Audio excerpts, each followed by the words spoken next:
Share what you thinking, what you thinking. What's on your mind? Share what you thinking, what you thinking. Hey, what's on your mind? Share what you thinking, what you thinking. Tell me, what's on your mind? Share what you thinking, what you thinking. Hey, what's on your Oh, mind? say what you thinking, what you thinking. What's on your mind? Say what you thinking, what you thinking. Hey, what's on your mind? Say what you thinking, what you thinking. What's on your mind? Say what you thinking, what you thinking. What's on your mind? Hey, Tell me, oh, tell me. Tell me, oh, tell me. Tell me, oh, tell me. Tell me, oh, tell me. What's your topic, sir? You ready to go, Jen? You was cutting up on that one, girl. Share what you thinking, what you thinking. what's on your mind? Share what you thinking, what you thinking. Hey, what's on your mind? Share what you thinking, what you thinking. Tell me, what's on your mind? Share what you thinking, what you thinking. Hey, what's on your Oh, mind? say what you thinking, what you thinking. What's on your mind? Share what you thinking, what you thinking. Hey, what's on your mind? Share what you thinking, what you thinking. What's on your mind? Share what you thinking, what you thinking. What's on your mind? Hey, You know you love me.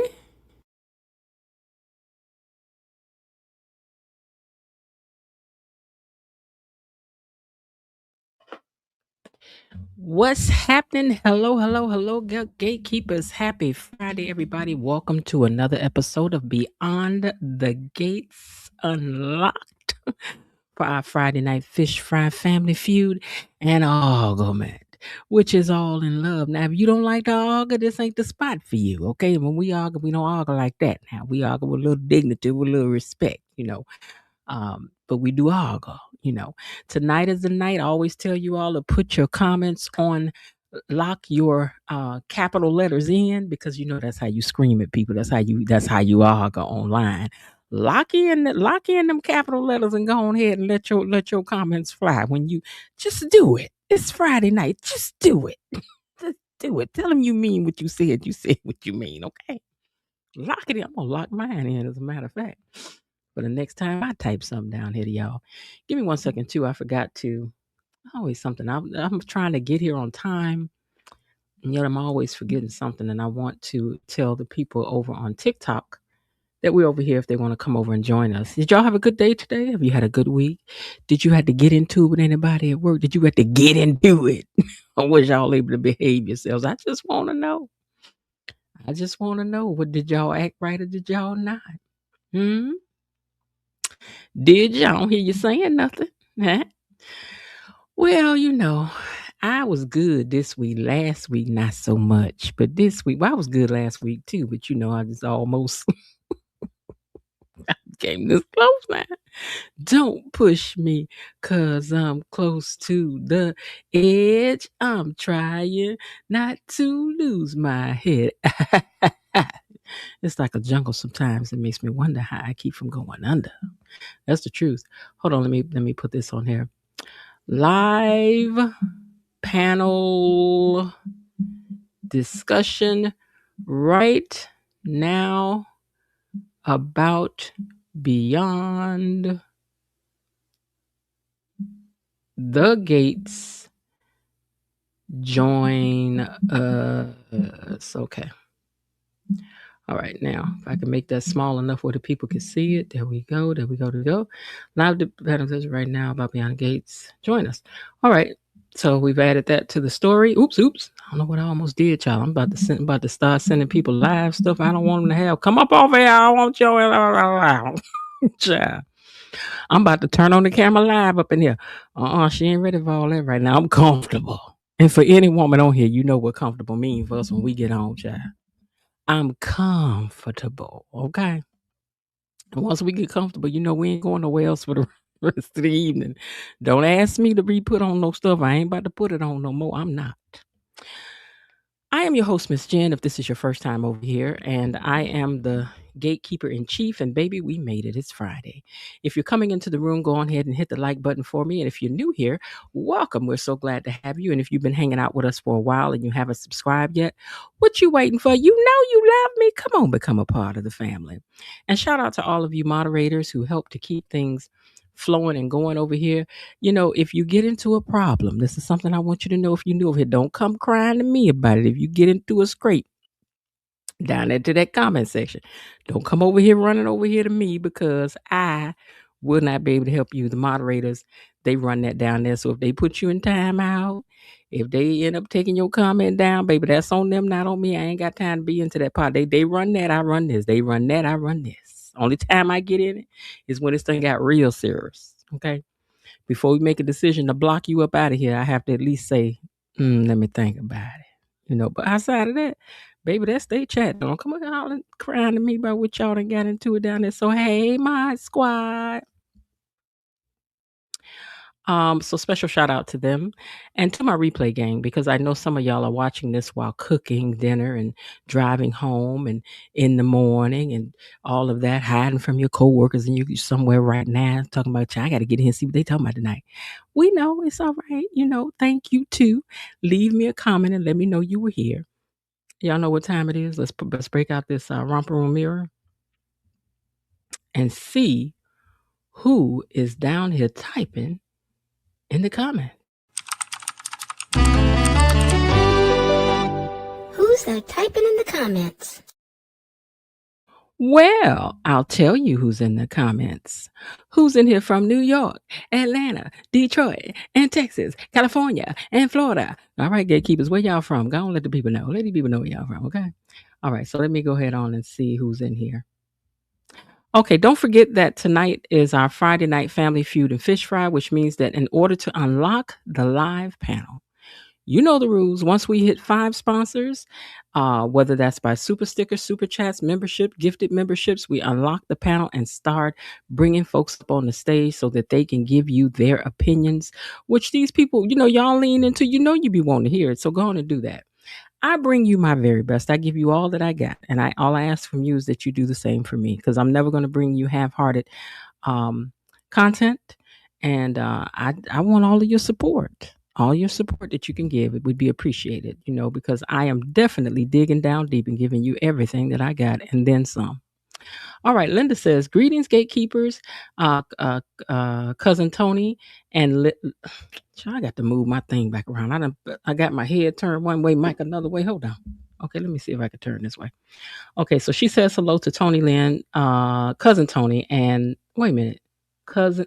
You know what? Your comma throwing me off. Oh, me, cuz. Okay, I got you.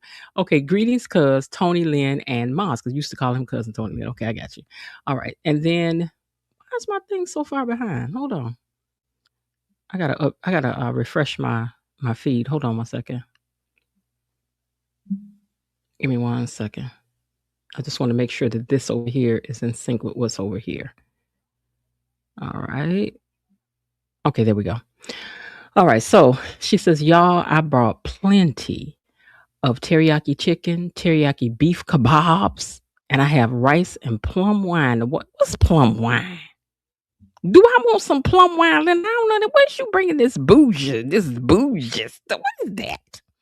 What is the plum wine? What is that? Is that something to drink or something? You said to wash it down with. Okay, so all right, then tell me something, because I don't know nothing about the bougie life. She says she hope y'all are hungry. Miss Lil has used our hashtag BTG Gatekeepers. Thank you very much. We are the original gatekeepers. Good evening, Miss Jen, gatekeepers, and the mods. And good evening to you too, Miss Lil. Belinda Hill says, Miss Jen, Tony Lynn, Elaine T, gatekeepers and mods.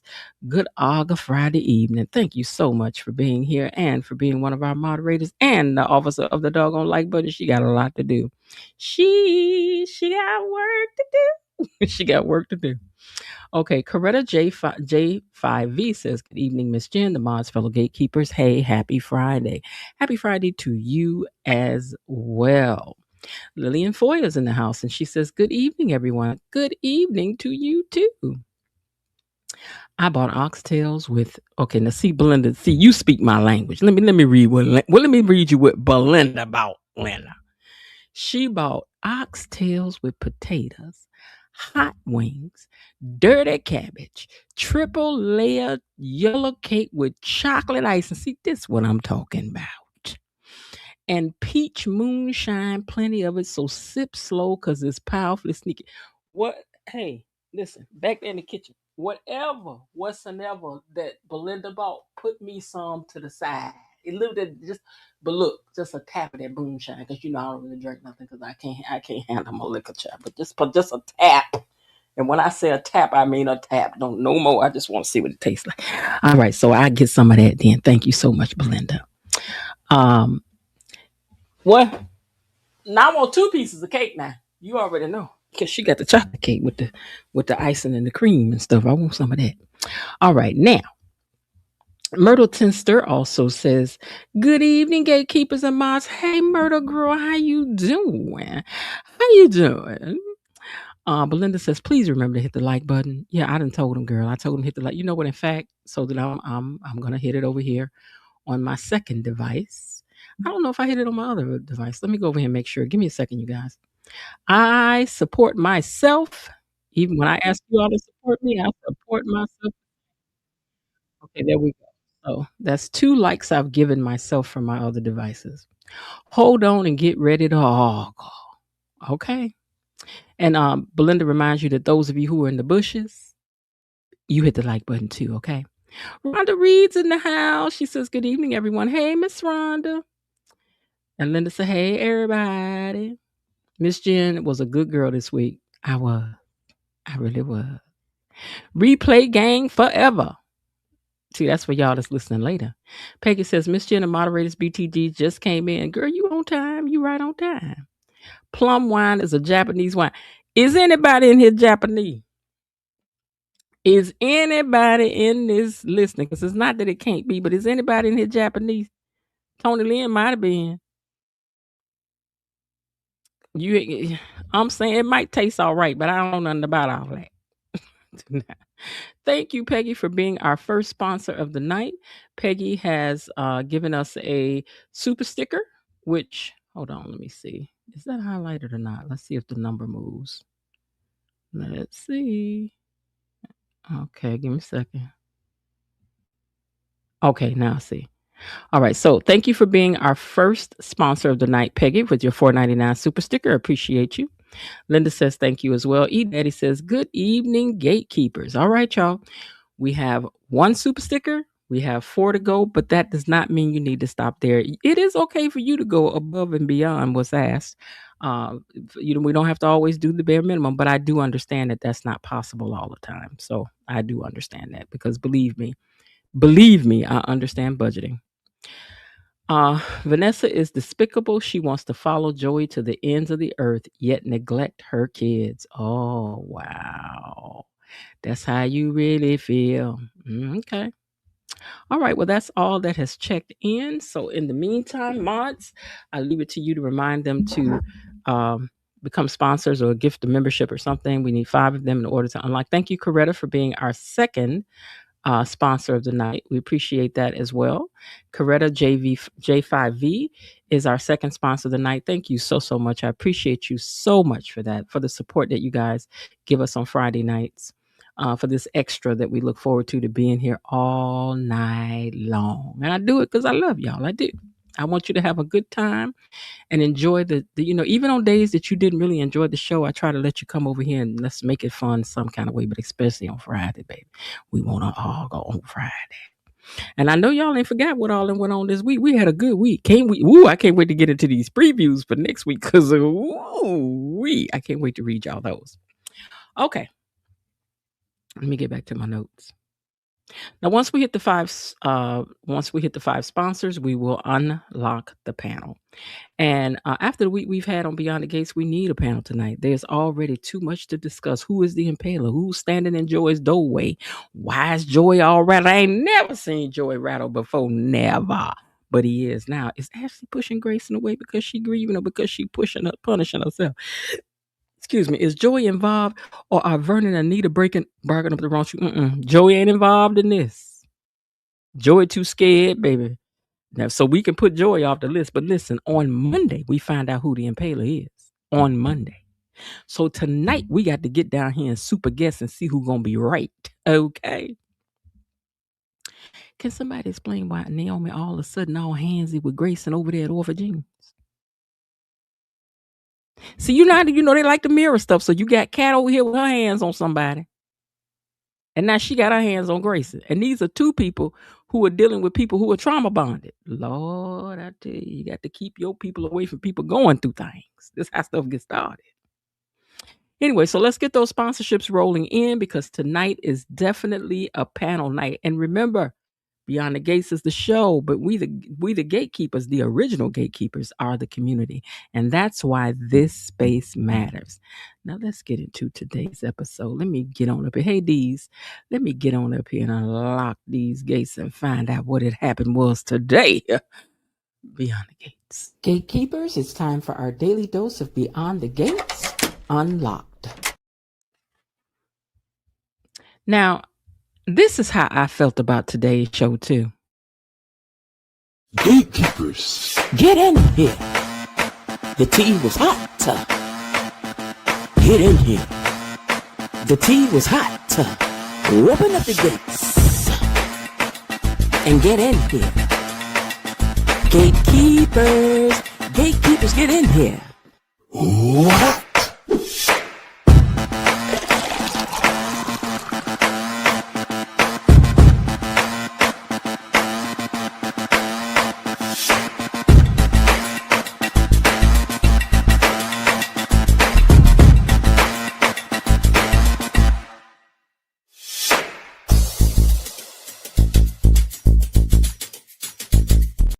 All right, y'all, let's get into it. I just wanted y'all to start off with a dance, get you encouraged to go on and get them sponsorships up. I see Peggy has sent a second one for you guys.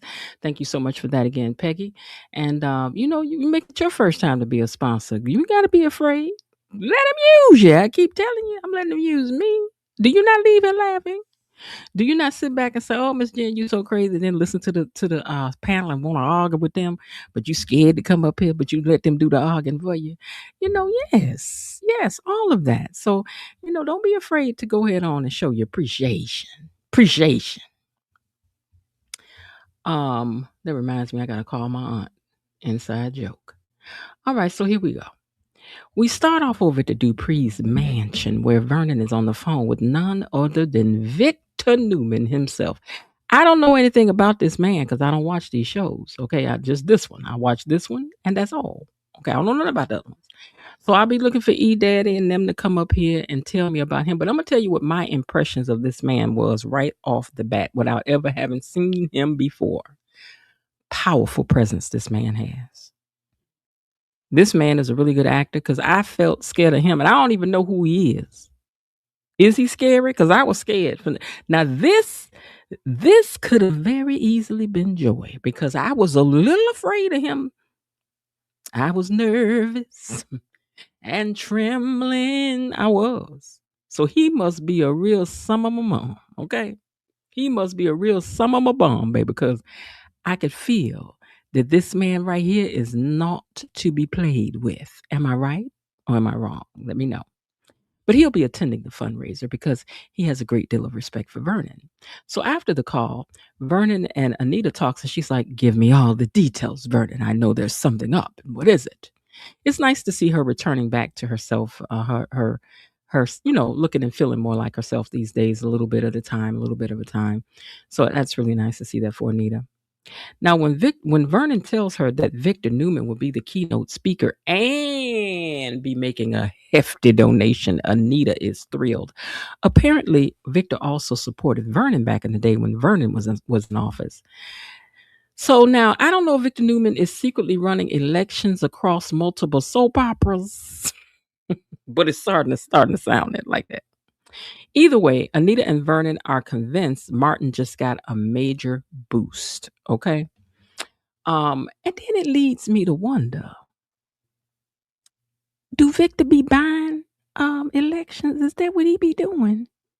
Do Victor Newman be doing that? Because it sounds like he about to buy this one. That's why he's like, "Oh, we ain't got to worry about it." Victor done put his money in. I mean, Victor did arrive on the grounds in a helicopter. So we know he not broke. And what city is Victor from? Is it nearby? I need to know from y'all. Where is Victor from? He's vicious and low down. Oh, yeah. See, I felt that. I may have to find out where he is just to start watching what he be doing over there because he scared me. He made me nervous. Now, Martin and Shonda, which sidebar, Today, Shonda was giving Robin Givens. Hey, Elaine. Today, she was giving Robin Givens. Is this the same Shonda? Is this the same Shonda? Because I don't know if this is the same Shonda. I do not know. I do not know. But anyway, they sitting there talking, busy planning up the fundraiser. And the seating chart becomes a major issue because apparently you can't sit certain people by certain people because you don't want nobody to get upset and forget to open up their pocket, because that's what we're here for. It's the fundraise, kind of like I'm trying to do with these sponsors. I'm trying to raise funds too. Now I done got up dance. I done did the whatever. What I got to do to get the rest of the sponsors? Y'all want a song? You want a poem? What you want? Let me know. Let me know. Let me know if I need to work harder. Let me know. Okay, I'm just saying. Anyway, Martin's polling numbers have stalled and he desperately needs an infusion of campaign cash. So every detail here matters. Now, Joey wants the impaler to come to the casino, and Randy gives him another update. You know, do y'all ever notice that Randy's updates don't really never have no updates? And when he do give an update, Joey already be knowing. Is it just me? I'm just asking, is it just me? Randy, you don't never come with no information nobody need and can use right on time. You know, your stuff be a day late and $1 short. It always is, but maybe that's just me. So Joey says he's ready to meet the impaler face to face and to let them know there's only room for one boss in town. And you looking at him. Now Vanessa walks in and overhears this conversation that's going on, and she's like, wait a minute, what y'all talking about? You about to meet up with the impaler? I was like, girl, didn't you just hear what he just said? Why are you asking questions that don't need to be asked? Step aside, ma'am. Jacob and Naomi was was Jacob and Naomi was in bed talking. You know how sidebar. I mean, I know Jacob going through things, but why you holding Jacob like Jacob should be holding you? I don't know. You holding Jacob kind of soft and tender. Like, why? I mean, I'm oh, is it just me? Maybe it's just me. But why you holding this boy like this your talk to mom about what you need. You all right? Now I'm not listen. I'm just saying it's the way. It's just the way. I don't know, but that could be me. Let me move on because I'm just confused already. I was just like, what? And then another thing, who picked out this polka dot bedspread? We vote no. Okay, moving on.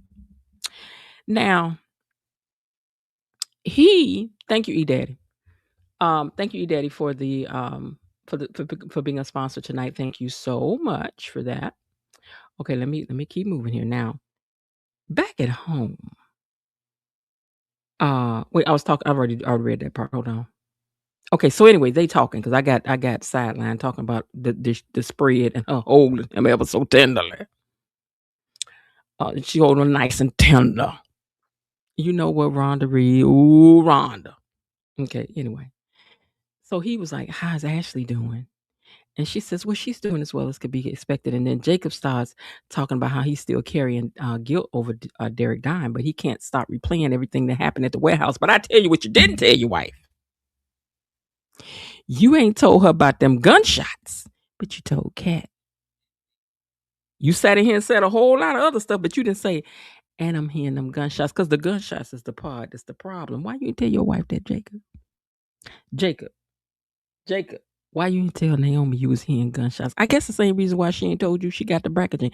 Y'all little perfect marriage is just full of secrets. I don't want this kind of marriage. If this is love, I don't want it. I don't want it. So anyway, Naomi reminds Jacob that Derek gave his life so that Jacob could continue living his. And that he can honor Derek by actually living. And Jacob says, no, I'm going to honor Derek by making sure that whoever pulled that trigger pays. I mean, okay, so here's what I'm saying. Y'all don't know who pulled the trigger. Everybody who was in the warehouse was in the warehouse, and the popos was all surrounding the warehouse. So what, is they still in the warehouse hiding in one of them boxes and y'all didn't find them? Belinda said, Belinda said, Alexa, play Love Me Tender, Love Me True for Jacob. Love me tender, love me true, all my dreams come true. For my darling, I love you, and I always will. You cold for that, Belinda. But anyway, how y'all don't know who pulled the trigger? Because listen, I saw who was standing there. It was you. Count it up with me. It was Jacob. It was little light skinned eyes. It was Leah. There was Grayson. Derek was hiding behind the thing. And then that man walked up from behind. So y'all didn't get the man that walked up? Then the police rushed in from the left with that nervous Bonnie Fife looking sheriff lady over there to the right hand side, looking like she was hoping that didn't nobody do nothing when she ain't had to do nothing and didn't nobody do nothing to her. She looked nervous. So how we don't know who fired off this shot? I'm just asking. How then did they run out there past the police with your daddy and Malone and Randy and all them? Randy, did you do this? Randy, did you do this? Randy, you didn't pay them. Randy, you didn't pay them. I guess not, because somebody knocked on the door, so it can't be that. But anyway, I'm confused how y'all don't know who it is. Everybody who could have did something was in the room. I'm just saying. All right, moving on to Ashley and Grayson. Now, Ashley was over to her house, minding her business, doing her detergent with Tide. Tide detergent takes all the dirt out. All you got to do is ask one of your friends, get something dirty and buy you some Tide. Y'all need to be buying that Tide because I done told y'all Tide is what keeps the lights on over here and keeps us entertained daily. So please buy some Tide. Thank you. And they are sponsors of the show, so don't play with them like that. But she at home doing laundry with her Tide, and then she gets a knock on the door, and it's Grayson that showed up to her doorstep, like she wanted to see you. She don't want to see you, but she do want to see you, but she don't want to see you. But she want to see you when she don't want to see you. She is not happy. She tells me, I don't want to see you. I don't want to see you. Grayson insisted he's only trying to help. I'm only here to try to help, girl. I want to try to repair the damage. Just please let me help. Ashley, why you prolonging it, girl? You know you're going to need him. You know you're going to need him. So why are you doing this? Stop pushing him away. Ashley thinks that his punishment is she told Grayson, she was like, your act of self-punishment is pathetic to me. I was like, oh, girl, now you think he's acting like a court jester, like a clown, like an actor? I think he's sincere. Grayson explains that he kept things from her because thought he was protecting her, which I believe. But Ashley ain't buying none of it. She don't want to hear it. Now Naomi brings the truth. Because this is why I hate when I get this stuff, my information, and then it starts going. Let me put things together. So now I'm gonna have to jump around. Okay, so Naomi ends up coming by, and when she comes in, Grayson goes on and leaves. And so Naomi came in with some hard truths, though. She pointed out to Ashley that if she's truly done with Grayson, you would have never let him in here. Oop, that was bars. Because that's true now. You would have never let him in here was you done. Because I know if I'm done, you ain't getting in my house. Hey, KB, you ain't getting in my house if I was done. If I'm done, I'm finished, we through. You ain't coming in here. You was not coming in here. So she was like, so listen. Are you refusing to forgive Grayson because you're punishing yourself over Derek? I mean, is it because you wouldn't forgive Derek for his lying? You feel like you can't, forgive him for his lying? Is that what it is? Because that's what it's giving, girl. And Ashley was kind of quiet because Naomi was making some good points. She was making some good points with her. Now, Smitty's new assignment. Let me go over to that. Smitty gets a visit. Smitty reveals that his editor has expelled the Impalers storyline and that it's going to be a 5-part series. Do that mean this going to go on for 5 months? 7 nights, woo! And not a word from you. We don't want it. 7 whole days, woo! And we just about through, and we are through. We don't take it, won't take it, won't take it no more. We had about enough of you. We don't want the Impala storyline no more. We rather be on our own. Yes, we don't want it no more. We don't want it. So please don't do this to us.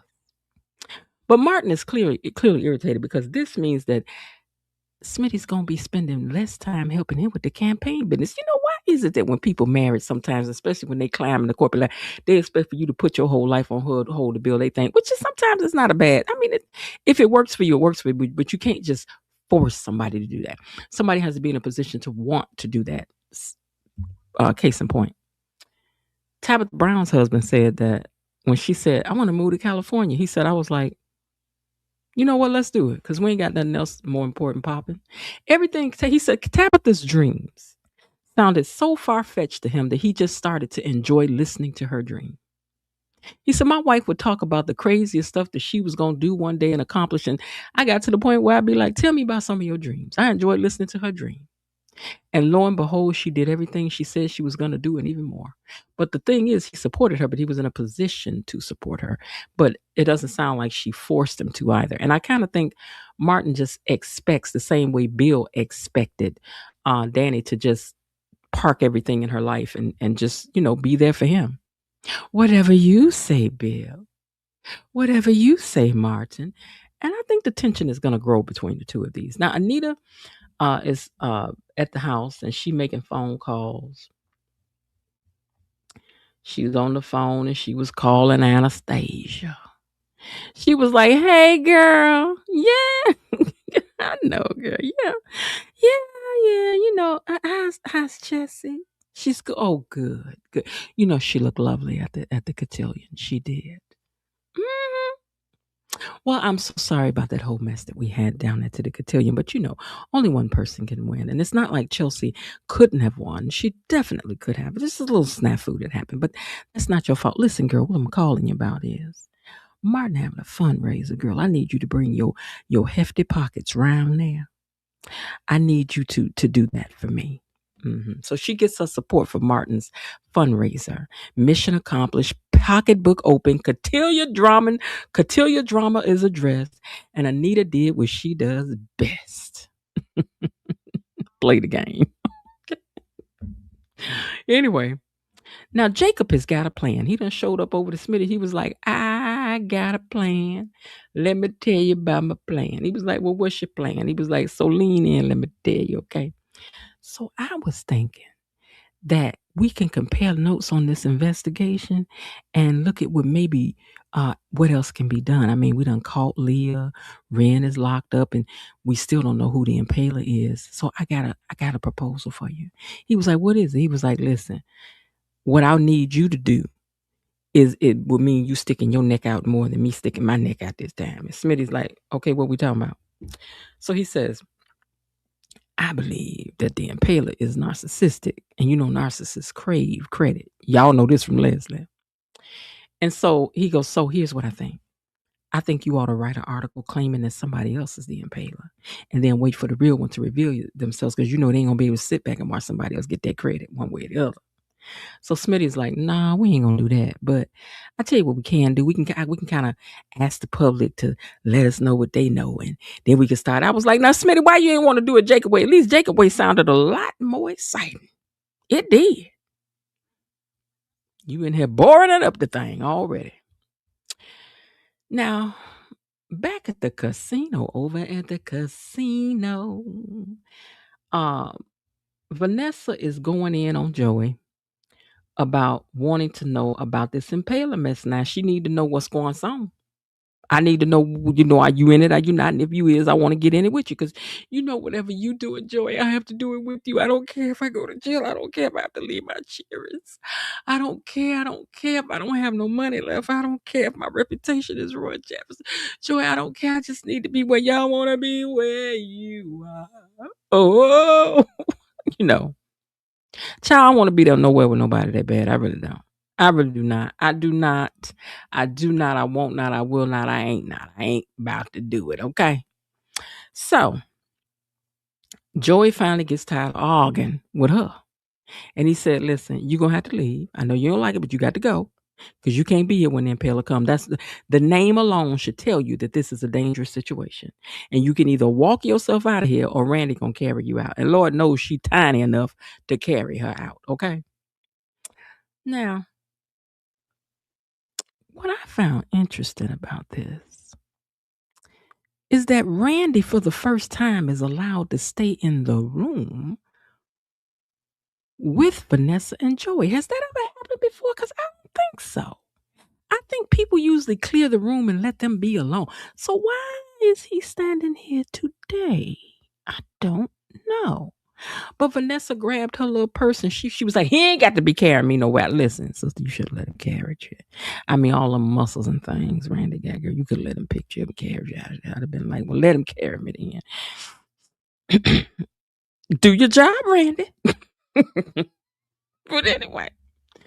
She said, I will just go on and walk myself out. But you know, Vanessa, a hard head makes a soft behind, girl. If Vanessa keep fooling around with this impaler situation, her behind might end up to be like mush, like grits, girl. Just keep on. Now, after they gone,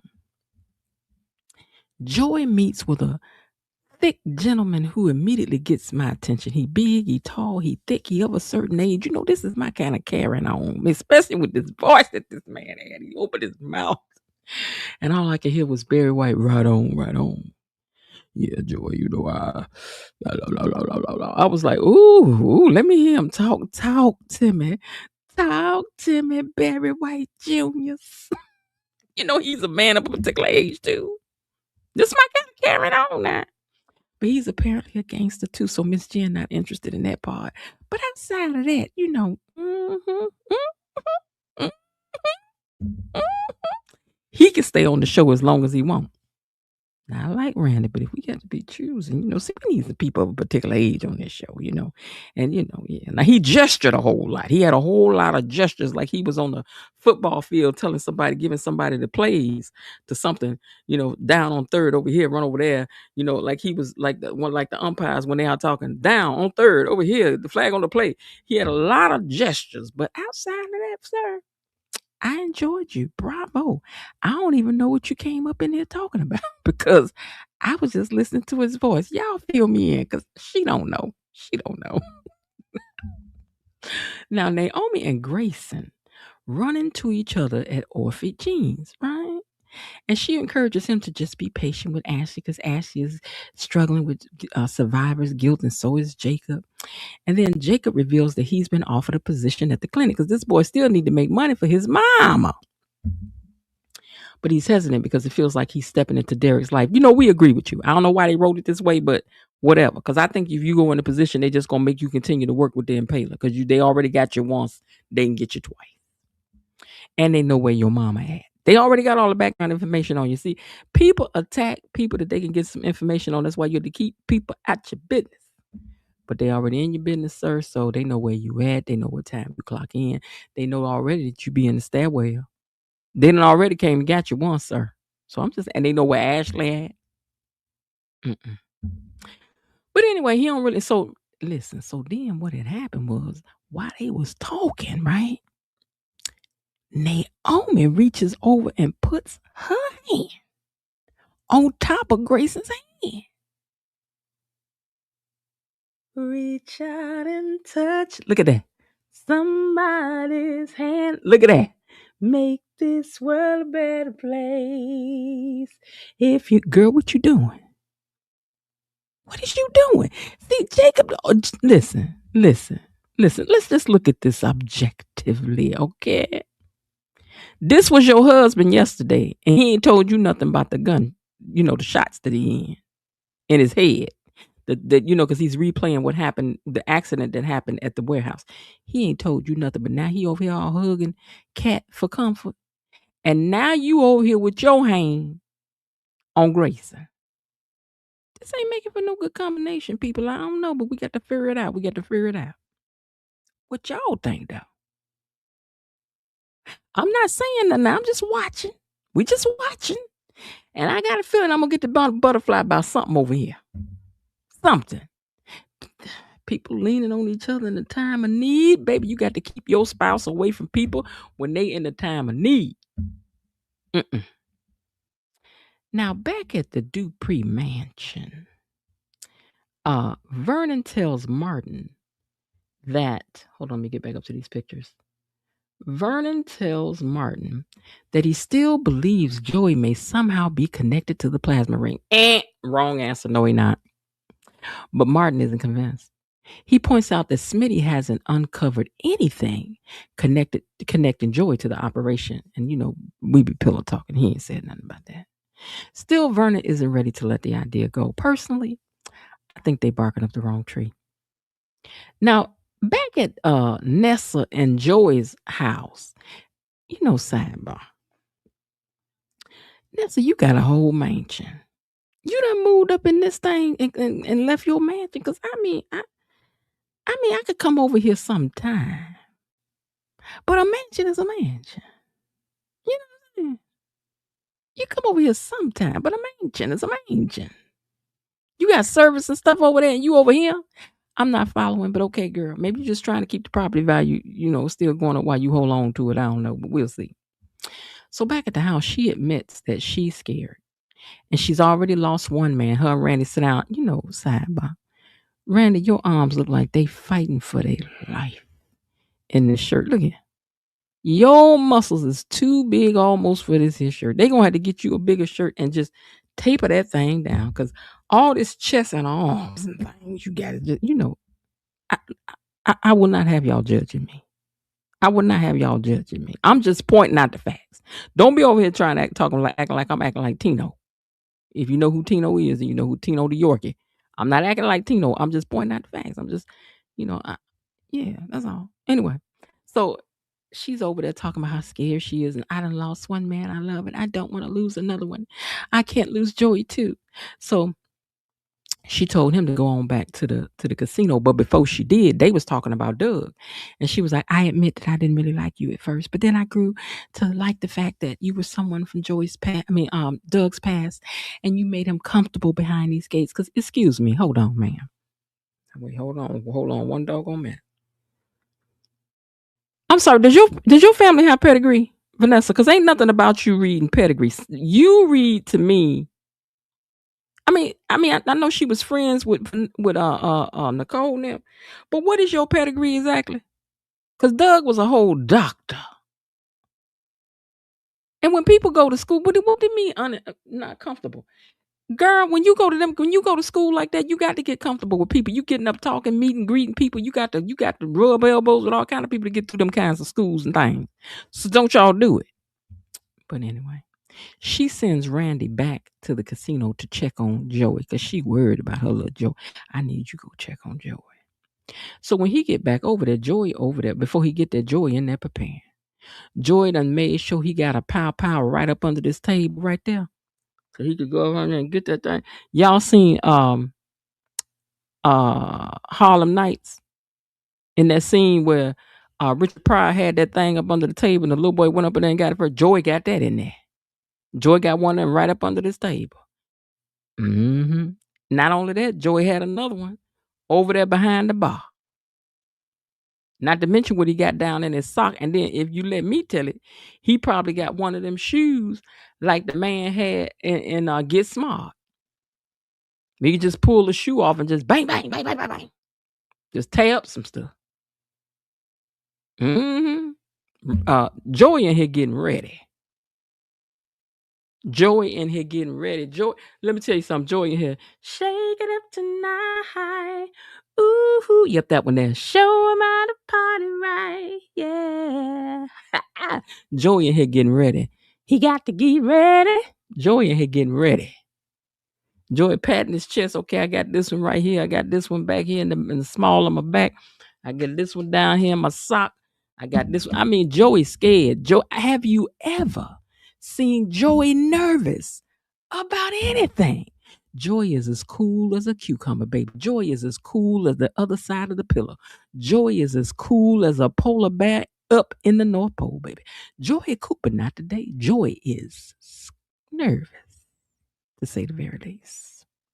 Mm-hmm. Mm-hmm. Yes, she do look like I'm proud to be a coal miner's daughter in a cabin down in Butcher Holler. She do. She do. She looked like she had that kind of background, sort of, but she made it and cleaned up well. And I ain't mad at how you get it, baby. If you get it, you got it. That's all that matters.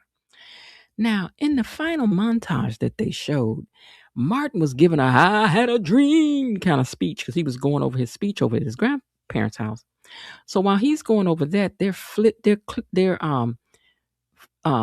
flashing back and forth to different things. So he's going over the speech. Victor makes plans to attend the fundraiser. Ashley relives memories of Grayson and appears to be having an anxiety attack. And I'm saying to myself, nah, Ashley. Girl, I know you better not tell me, sidebar.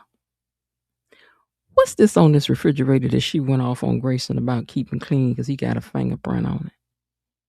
Do I see a fingerprint and some stickers or something? Girl, what's that back there? Because you didn't allow none of this when Derek was up in here. But I digress. I'm just asking. I was just asking, what's that? But anyway, she was thinking back to when she first met Grayson, and I'm thinking, what is that about? Ashley, now I know you not that impaler, right, girl? You not. It's not her. Then it shows Grayson continuing to wrestle with his future. Vanessa's worrying herself sick. Randy goes and returns back to Joey's spot. And he's like, hey, yeah, I got somebody watching Vanessa, so you ain't got to worry about that. And his arms is like, let me out of here. I can't breathe. Oh my God. I can't breathe. That's what his arms are saying, right? In that shirt. And Joey just looks rattled. There's a knock on the door. And the camera stays on Joey. And Joey looks at whoever is standing there. And Joey goes, you?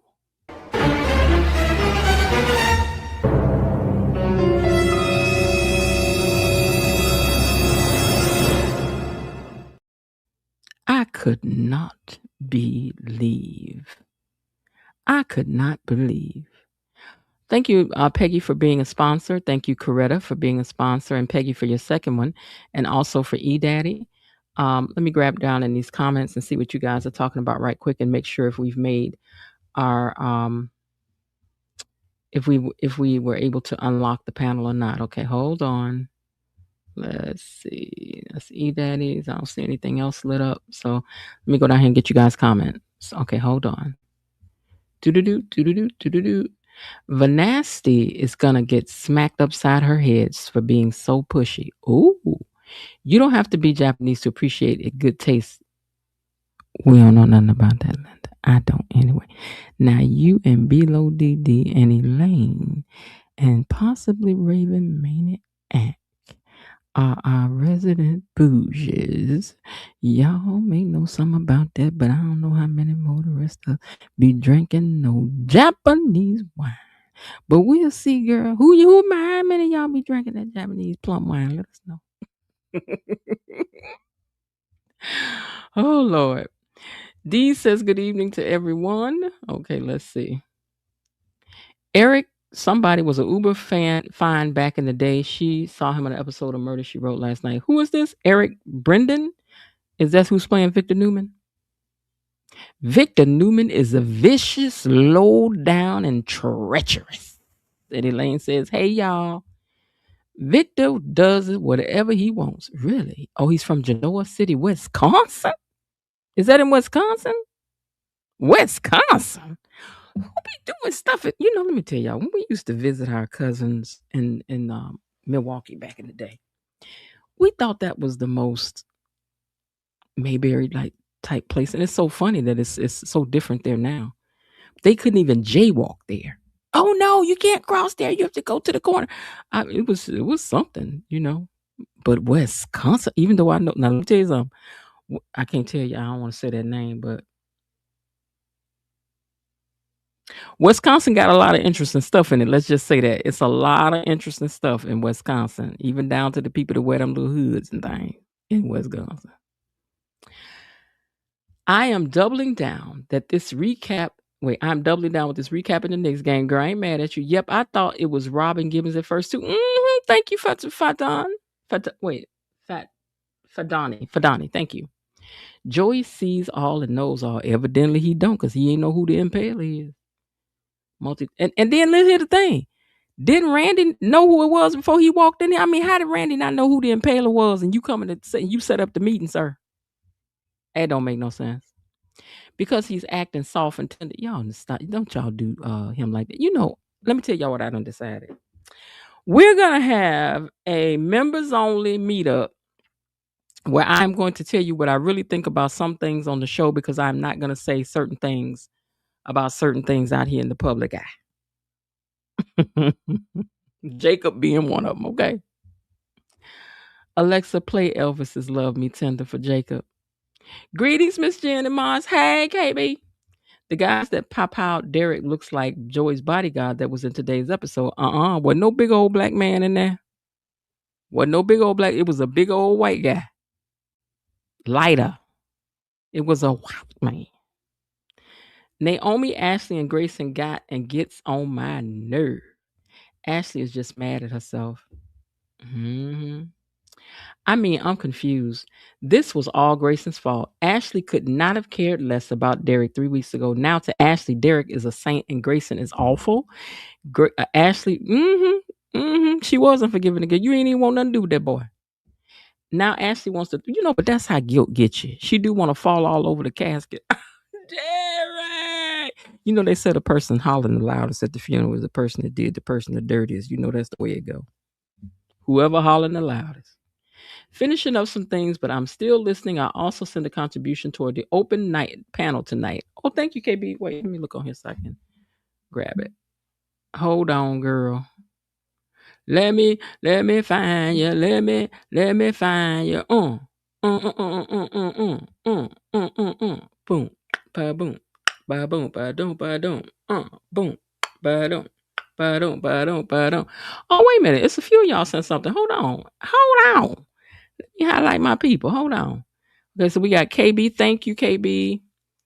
And Miss Dee Dee. Oh, I don't have nothing to highlight for D. Okay, look, this is what I'm going to do. I'm going to put Dee Dee in here. I'm going to put B-Lo Dee Dee right here. B-Lo Dee Dee.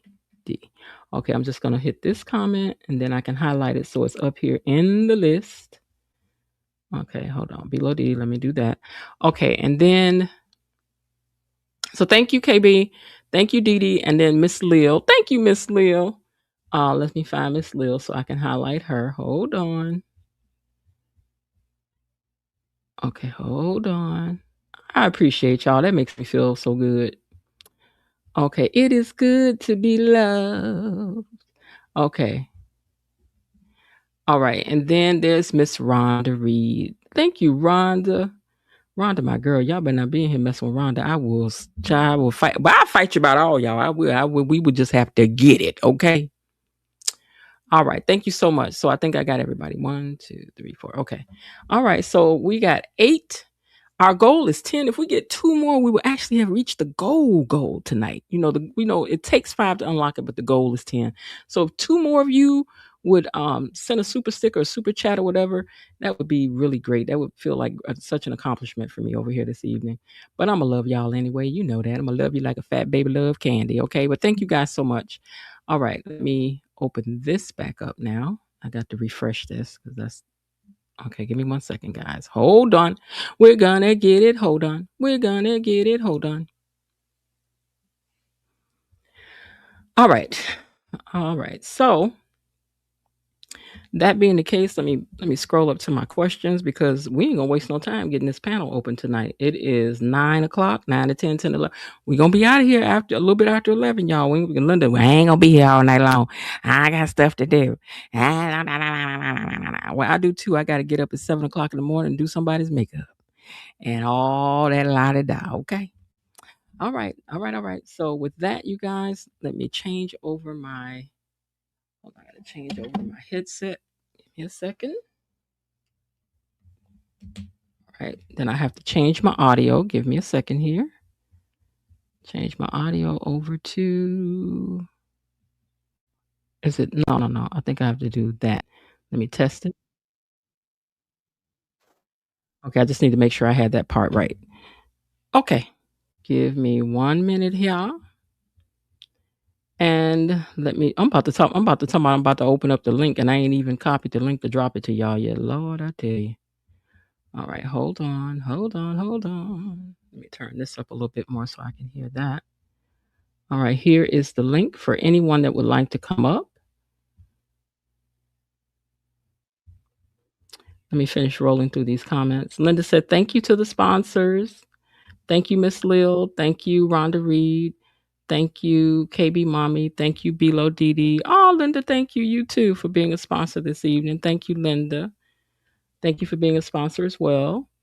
Okay, so that's 9. One more, we actually hit the goal. One more, and we actually hit the goal. Yay.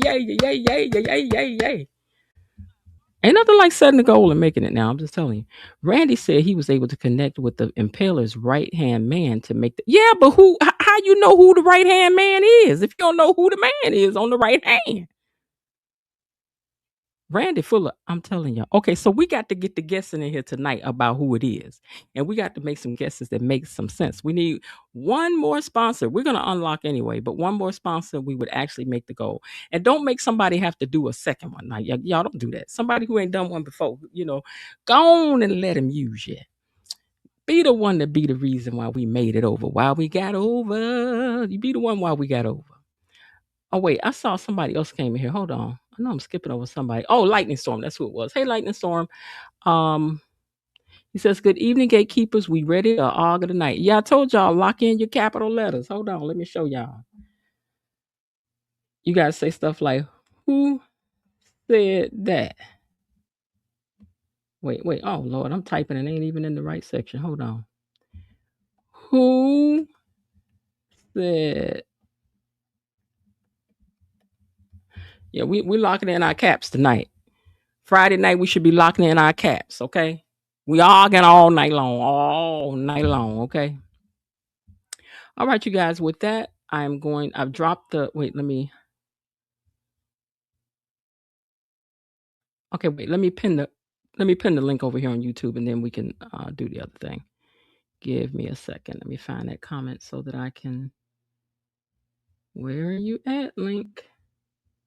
There it is. Okay.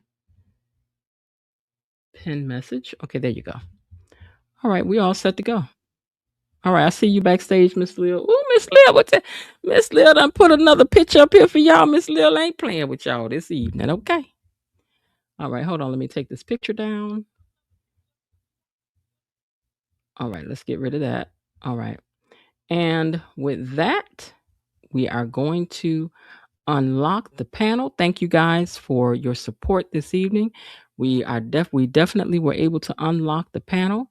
And before let's do this first, and then we'll do the thank yous. Okay, hold on. Okay, I want to put this over here. I don't want that over there. Let me get rid of that. I can't use that. Okay. New intro. Okay. Man, this stuff has moved all my stuff around. I gotta fix all this. All right, so with that, we're going to unlock the panel. The lines are now open, and you know you want to gossip, so share what you're thinking, what's on your mind? Share what you're thinking, hey, what's on your mind? Share what you're thinking, what's on your mind? Share what you're thinking, hey, what's on your mind? Share what you're thinking, what's on your mind? Share what you're thinking, hey, what's on your mind? Share what you're thinking, what's on your mind? Share what you're thinking, hey, what's on your mind? Hey, come on up here. You know you want to gossip. That's why you my best friend. All right, you guys. Thank you to our sponsors for this evening. At this time, ladies and gentlemen, we want to give it up for our sponsors. Peggy, thank you for being one of our sponsors of tonight.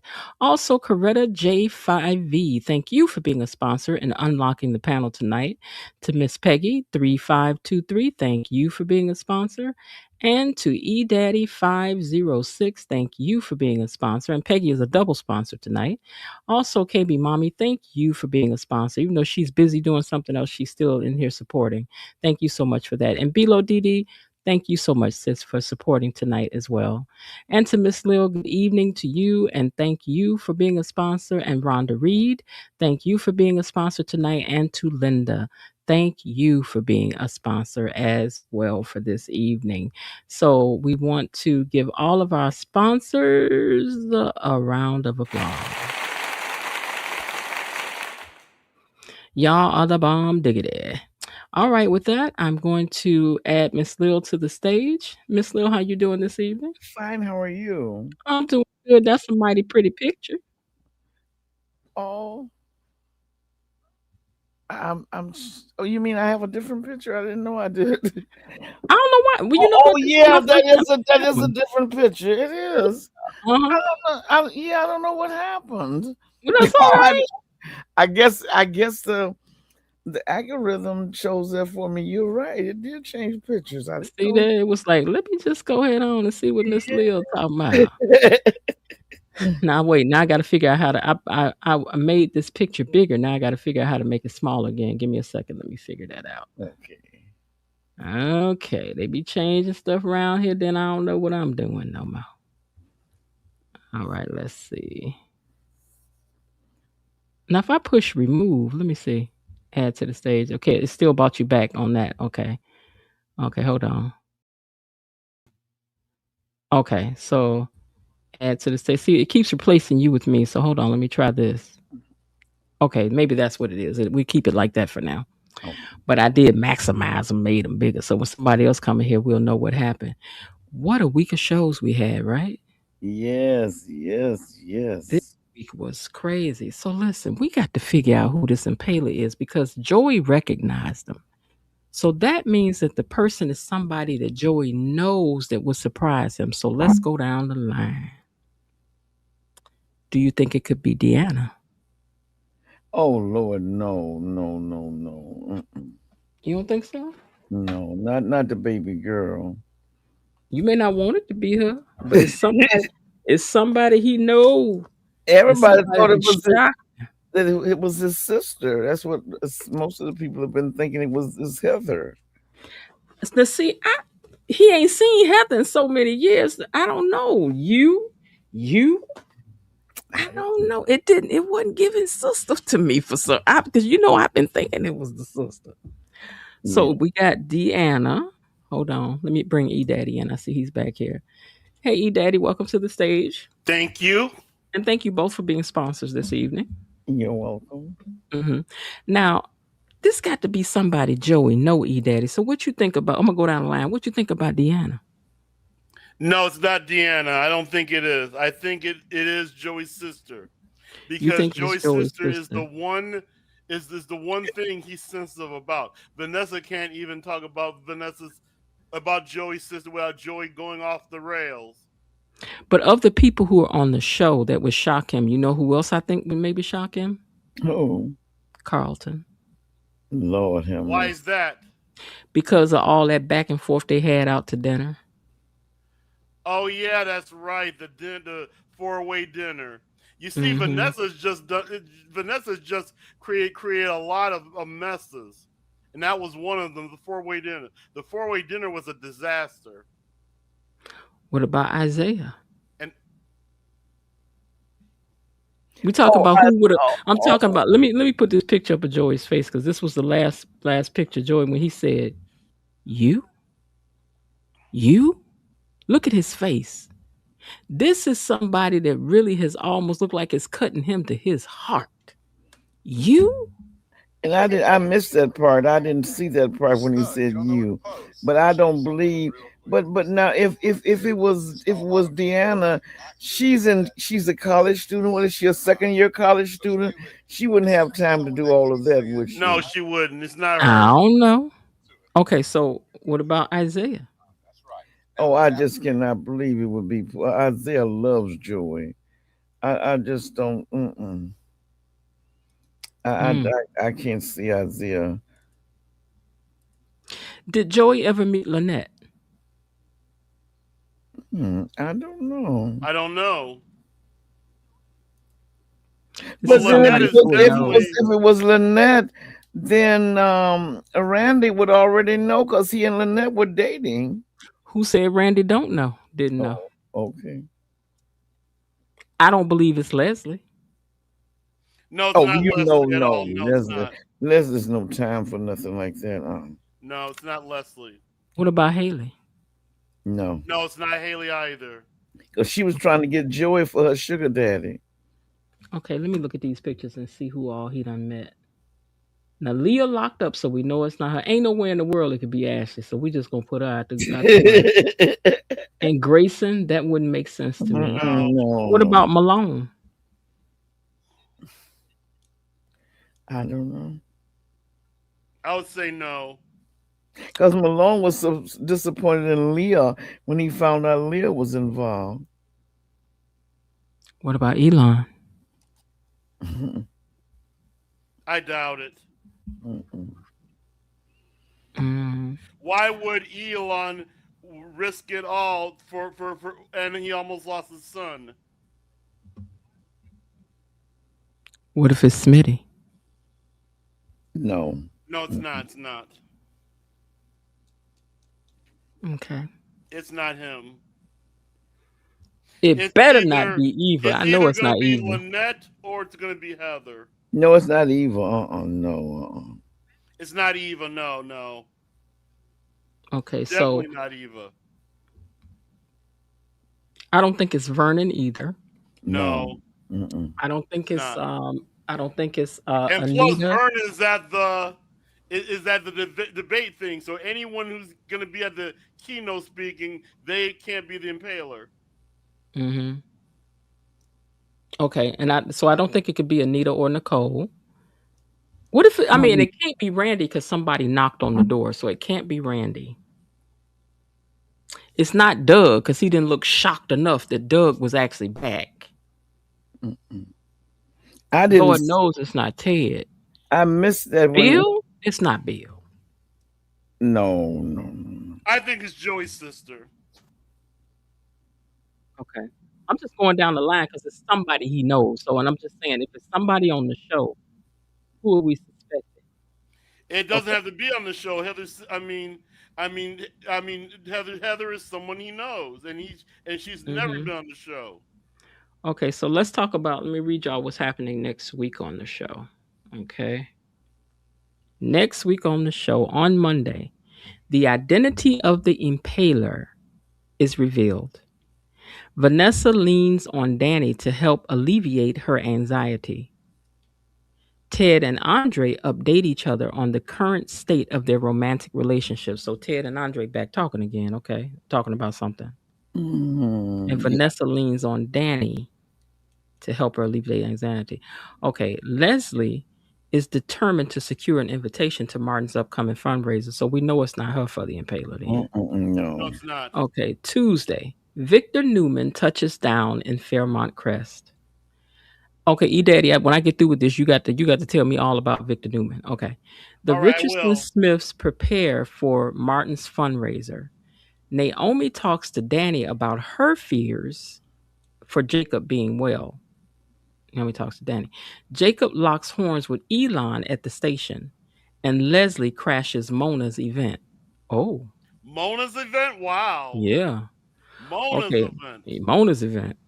Okay, but she gonna come in there bringing money, so people get through talking when you come in there with them checks. And that is one of the reasons why.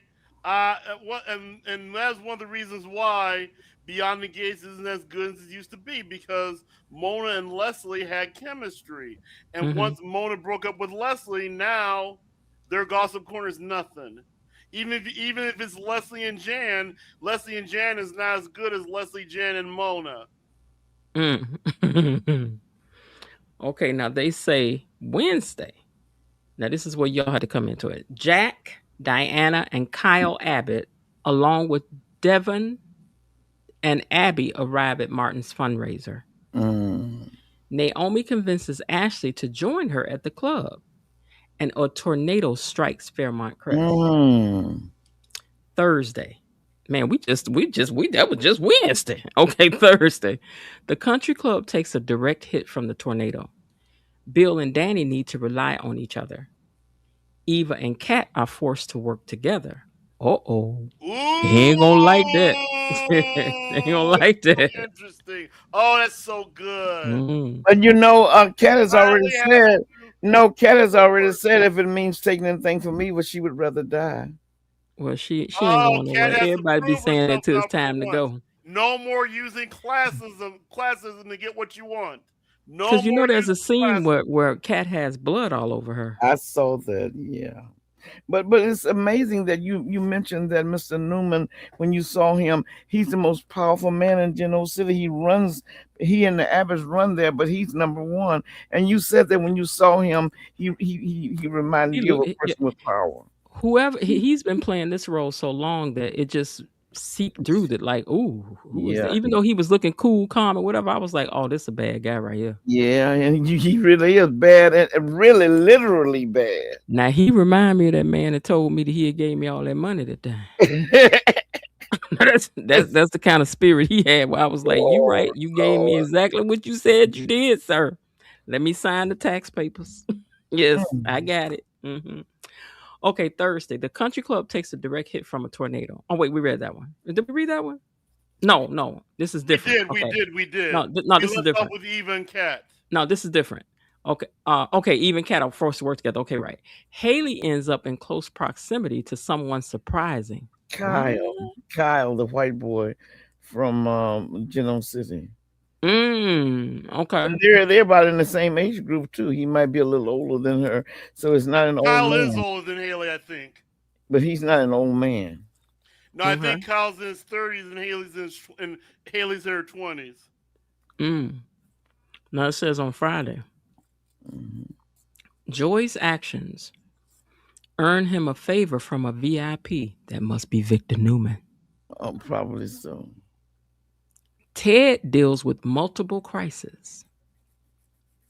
The dramatic measures one duo takes has extreme consequences. The dramatic measures one duo takes. That must be Ted, and that must be Bill and Dan up in that elevator. Anita, no, wait a minute now. There could be Ted and Anita too. I mean, Ted and Nicole. Okay, Anita spies something particular and then issues a warning. Next week about to be good. Next week about to be good. But okay, so you all's top 3 votes for who the impaler could be is Joey's sister. What you think about Deanna? Is she in your top 3? Not in mine. Is Carlton in your top 3? I don't think so. No, I really wish Carlton would, though, but I don't think so. I don't really like Carlton, so it would be nice if he was, but I just don't see. He's actually too straight laced to me to be that. Yeah. Would Kyle be in your top 3? Kyle, I don't think he wouldn't be in my top 3. Not the idea that he has his morals are so high, but he doesn't have, I don't think, the experience to wherewithal, and he's too connected to his family business. I don't think. Plus, we've learned new information on this episode, and given the information, I don't think it's Kyle anymore. Okay. What about you're talking about the I'm talking about Kyle the doctor. I was thinking about Kyle from Genoa City. Oh, Kyle the doctor. Oh, no, the answer is no. I knew what you was talking about. The answer is no. After the information was given, it can't be Kyle. Why? Because of that last scene. So it's someone Joey knows, and Joey does not know Kyle. Oh, okay. What about Isaiah? Is he in your top 3? Who's in my top 3? Is Isaiah in your top 3? I guess so. Maybe top 4. Okay, top 4. But Isaiah is his surrogate son. Who was once thugging. Yeah. Okay, what about Victor Newman being the impaler? No, he's not. No, definitely you not. think that's a no? Okay. No. Because why would he? I mean, You don't watch Young the Restless, but Mm-mm. Victor being the Impaler is not Victor's forte at all. Okay. Now what about Malone? Would he make your top 3?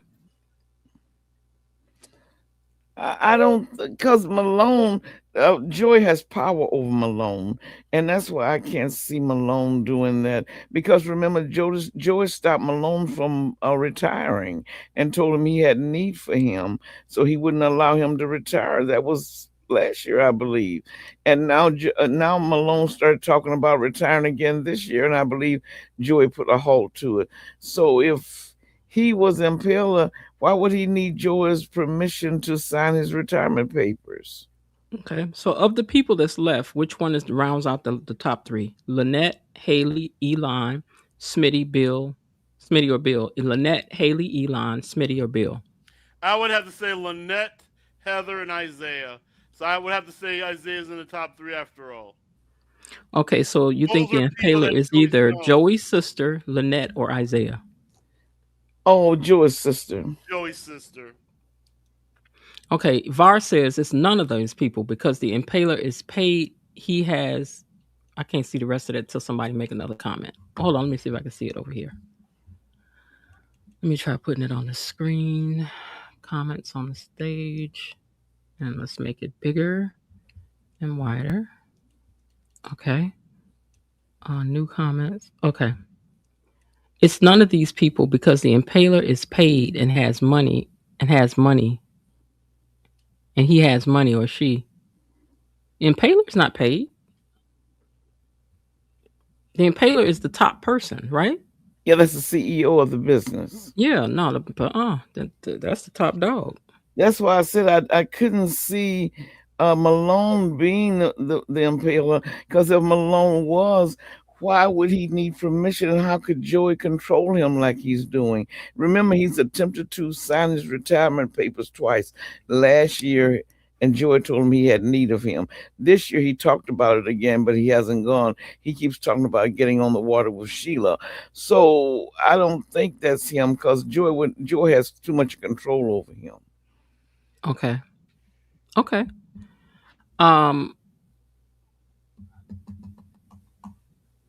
Let's see. When it comes down to Martin trying to do the Senate run, right? Do you think it's a mistake for him to do this? Well, he's not listening. Do you think he's gonna end up listening, or you think he's gonna get in trouble first? I think it's a mistake because his dad told him his grand told him, the higher you go up on the political realm, the more the more they dig deeper into your past. So they pull out all kinds of bones out of your past. So maybe you better stop while you're here. Mm-hmm. I don't know why he's not listening on this. It's his grandfather pointed at him today. He's like, they're going to take their money, and what they're going to do with that money is unearth everything about you, and they're going to find it. But he's not listening. Ain't nothing money can't buy. But he's not listening. That's what I forgot who said that. He said, show me somebody said what they won't do, and let me find out how much it costs to give them the change. And you remember Leo said that everybody has a price. Everybody has a price. Mm-hmm. It's like, would you slap your husband? No. $1 million? No. $5 million? No. $10 million?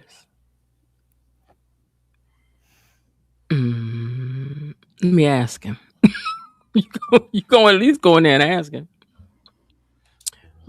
Hey, VAR, welcome to the stage. How are you this evening? Hello. Hi, VAR. So who's your top 3 for who you think is the Impaler?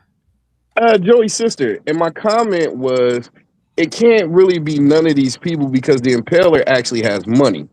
It has money. Okay. Yeah, it has money. They're actually making a lot of money during this plasma ring. So who we looking at is somebody that would have a lot of money. And none of the people on these shows, like if we talk about Eva's boyfriend, or if we talk about any of these other people, they don't have that kind of money. I really think it's the sister. Unless you don't know that they have that kind of money. Yeah, but you can't. It's hard to hide that kind of money and then live in that particular lifestyle for as long as they've been living that lifestyle. Like, you're making that much money. You're not going to want to live these regular lifestyles that a lot of these people are living. You're just not Some going to people do it. will Why are you for a making all while. this money for if you're just going to continue to live regular? Some people will though. They'll play the long Nah, game. not that upper echelon of money. Not Not millions and that kind of millions of money. dollars. But that's how people get caught though. Yeah, Being but still, flashy. it's like people in that position. They And like when you where does Isaiah live? Does anybody know? no. We saw Eve at his apartment one time. She was sitting on his lap. I don't know where his apartment is, but he does have one. We ain't never seen his spot. And every time somebody says something about him at that school, don't nobody know him. But Now see, I've people never. at that level and making that kind of money, they have other businesses to insulate themselves. You get what I'm saying? Like Joey. Yeah, Joey's a good example. Like Joey, he's a criminal and he does criminal activity, but he has legal businesses to insulate himself. And anybody that's making that kind of money knows to do that. Lightning Storm says Leslie has a boatload of money, and it would explain how she has so much more than it is possible from that trust. She just came into the money for one, Right. and for two, the Impaler name's been ringing on these streets for years now. They made that statement several episodes back. Joey said the Impaler name rings in these streets. And even June knows. Yeah, even June knows about him. And Yeah. June I will say said, "Oh no, no, no!" When they started talking about them pillars, she acted like she was shaking, and she said, "No, you don't want to do that." And remember, June was on the streets before Leslie came into her money. Yeah, nah. And then besides that, when you have money in a trust like that, you can't just go get money like that. Like they have to almost answer to the people who holding that money from them. I know somebody has one, and they have to. They get an allowance. Like when they came and gave her that check, that wasn't all the money that she had. They allow you so much money. These people invest your money. They watch your money. So you kind of have to turn in that. Like they monitor what you're doing with money. Yeah, well, Leslie been getting money from the beginning. So as soon as she found out that she was the articulate whatever, and they gave her that check, that's when she started spending. Leslie ain't had no money before then. So I can't be Leslie, not at all. But She ain't had no money. Her daughter was borrowing money from Ted to pay her utility bills. Yeah, she didn't have anything. Lightning Storm says, I don't think it's Leslie, honestly, but it would be kind of silly thing the show would do. That would be too dumb. Do y'all think that Ashley loves Grayson? Yes. You do? My wife said she loves love. I don't know. I don't know what Ashley loves, because now I think she cared a lot about Grayson as compared to Derek. And I really believe what a part of her grieving process is, Naomi hit the nail on the head. Derek did some things that were not good. She did some things that were not good.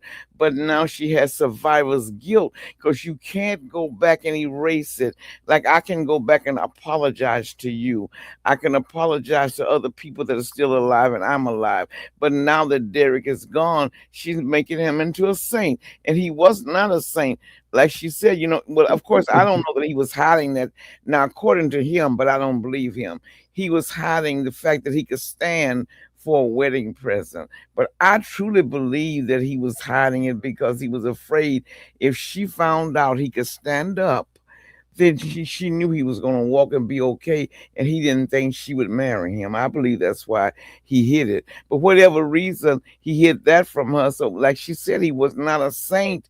He did some heroic things and he died a hero, but don't make him into a saint. Leslie is dealing with a lot of guilt, and she might need a grief therapist to help her work through it. How dare you judge the dead? How dare you judge the dead? You do it all the time. I thought that statement was wild. She's talking about how dare you judge the dead? What? It can't Well, be we supposed to judged start no more? lying now because they gone. He was a good man, Savannah. People do it all the time, but it doesn't make they any do. sense.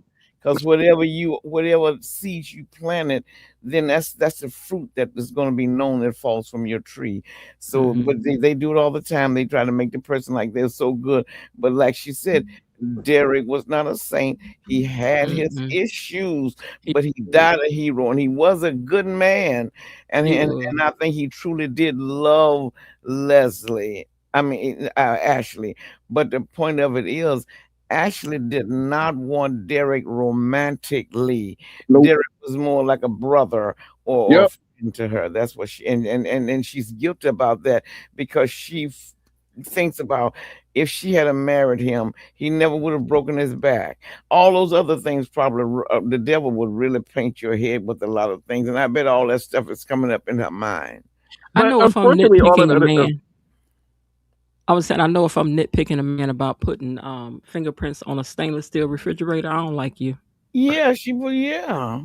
Well, all that can be true at the same time. I do believe that she loved him. I think that she liked him. I just think that she just didn't want to be in a relationship with him, like Ms. Lil was saying. Like, she was just annoyed by him, but I think deep down she really did love him. You mean after she broke up with him? I mean, you can break up with somebody and still love them. Like, you're just not right for me at this place in my life right now. But I still love romantic. I don't think she romantically loved him.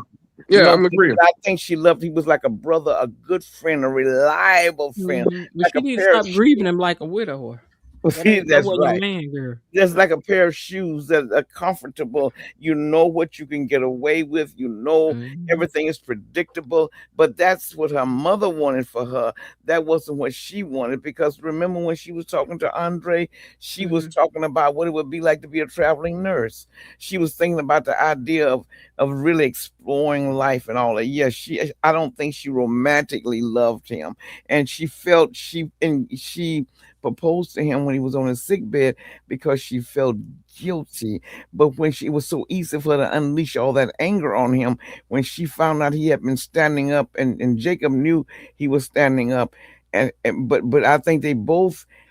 Okay, Ashley was angry because he lied to her, according to her. That might have been part of it. But secondly, she didn't really want to go through with the marriage anyway. But if she had gone through with it where he was not going to recover fully, she would have had an excuse to take care of him. But Derek claims he was saving that for a wedding present, and I maybe so, but I don't think that was the number one reason. I think the number one reason is that he was afraid to let her know the progress he was making. Because if you have a back injury and you can stand, eventually you're going to walk. And she and Ashley would have known that, so he hid it from her. And they both, he was wrong for doing that, but no, Ashley did not want him romantically. I think she loved him like a puppy. Yeah. And I think she rightfully so blames herself. Well, not rightfully so. I can understand why she blames herself, because if it in her mind, I'm gonna say in her mind because I don't really agree with it 100%. In her mind, she feels as though, hey, if I never would have got with Grayson, this situation wouldn't have never transpired between him and Derek. And the only reason why Derek was there was to save her life. So therefore, that's how she feels about it. So therefore, I can see where the guilt comes in at. But I view it differently. I think Derek was there just being nosy. I think he just wanted. And so whether he said, Ashley's life was in danger or not, I feel as though Derek would have still went there, and I think the same chain of events would have happened. But the fact that Ashley found out that Derek went there because Grayson said that she was in jeopardy, I think that's really weighing heavy on her, and I don't think it needs to weigh that heavy on her, if you get what I mean. She needs to get a grieving therapist and put things in perspective. But I think Naomi has a good point. It might be survivors' guilt that she's feeling. Yeah, no, it's 100%. It's 100% understandable why she's feeling the way she's feeling. They put that pressure on her for them to tell her that the reason why Derek was there to begin with is because he thought Ashley's life was in jeopardy. That will weigh heavy, I think, on anybody. So I get where she's coming from. It's just sad because That is not the reason why I think he went to the warehouse. Because in my mind, it's like, yo, Derek could have called Ashley if he thought she was in jeopardy, called her up, said, I'm on my way over, went over and sat with her instead of following Grayson to the warehouse. Like, That what was was a the purpose of that? That was a foolish move, a very foolish move. Yeah, But he could have just went to protect her. Even going to a house, he doesn't carry a weapon. He wouldn't have been no protection. But going to the warehouse surely didn't make any sense. Yeah, Do you all think it's okay for Grayson to take the clinic job? Well, it would be okay, but the point of it is Grayson is feeling guilty because somebody got to do the job. I know, but Derek didn't like Grayson, and Grayson is feeling like he's stepping in, even though Derek is not coming back and taking his job. But I think it would be okay. It's just that Grayson is dealing with his own guilt, I think. I would have to ask. See, he's worried about what Ashley's thinking and everything else. So I think if Ashley was okay with him taking the job, I think he would take it. But I really think that he started to feel as though, hey, if I take this job, like he said, it's going to look like I'm eating off of his death, and that's something that he didn't want to do per se. Yeah, I can understand. But if Ashley said, go ahead and take the job, take the job, Grayson is fine, I think he would take it. And I think Ashley still likes Jason, but she's guilty and she won't allow herself to listen to him because actually Grayson did not do any harm to her. He tried to keep her out of his business, and we need to look at that. When he told her his mother was ill, she started doing all this research. He tried to put a stop to that. Then Leah got on his case for him to get Ashley in her place, but you can't get her in her place. That's just a personality trait of people that are in helping professions. He put her in harm's way. I gotta push back a little bit on that one. Grayson did. Yeah, Grayson definitely. He put her in harm's place for one. For two, in her eyes, and nobody can't say nothing different because we really don't know. In her eyes, she feels as though the only reason why Derek was at the warehouse was to save her. So her knowing all these things or feeling all these things, yeah, Grayson is not the nice guy in that kind of light right there. You get what I'm saying? And it's like at the end of the day, Jacob told him to leave her alone because he did not want her to be in jeopardy. But Grayson did not take that advice, and he kept dealing with her, and he eventually put her in danger. Now, I agree. Jacob did, and I thought at the time Jacob said that, I thought, who is he to tell you who to date? He's not getting rid of Naomi. Yeah, but I feel that way. Yeah. He did tell him to break up with her. But let's fast forward from that. I'll give Grayson that. But you're right. When he got stabbed, he should have never, ever, ever, ever gone to her apartment. Now I don't know where you go because you can't. If you get stabbed, you can't go to the hospital. They'll send somebody up to kill you. Well, that other man went to the hospital. They threw him on the hospital porch, and he got away. As far as I know, they in the DMV. I'm sure there's several hospitals that's around that he probably could have went to.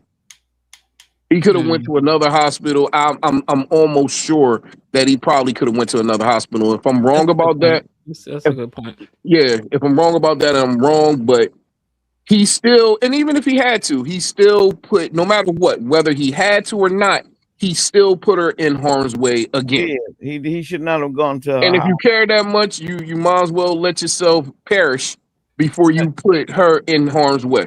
Yeah, he should not have gone to her apartment. I agree with you. Once he got stabbed, he should not have gone there because that's where they're going to look. That could have went left.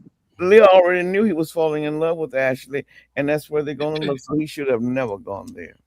Let's talk about a little suspicion. Am I imagining that what had happened with Naomi putting her hand on Grayson? Do y'all think that meant anything? No. All behavior has meaning, but I don't know what it means. But yeah, I saw that. So Kat and Jacob hugging. What y'all think about that? I want it to be. I really want it to be. Come on, yes, you gotta give us some messiness, right? You gotta give us the messiness.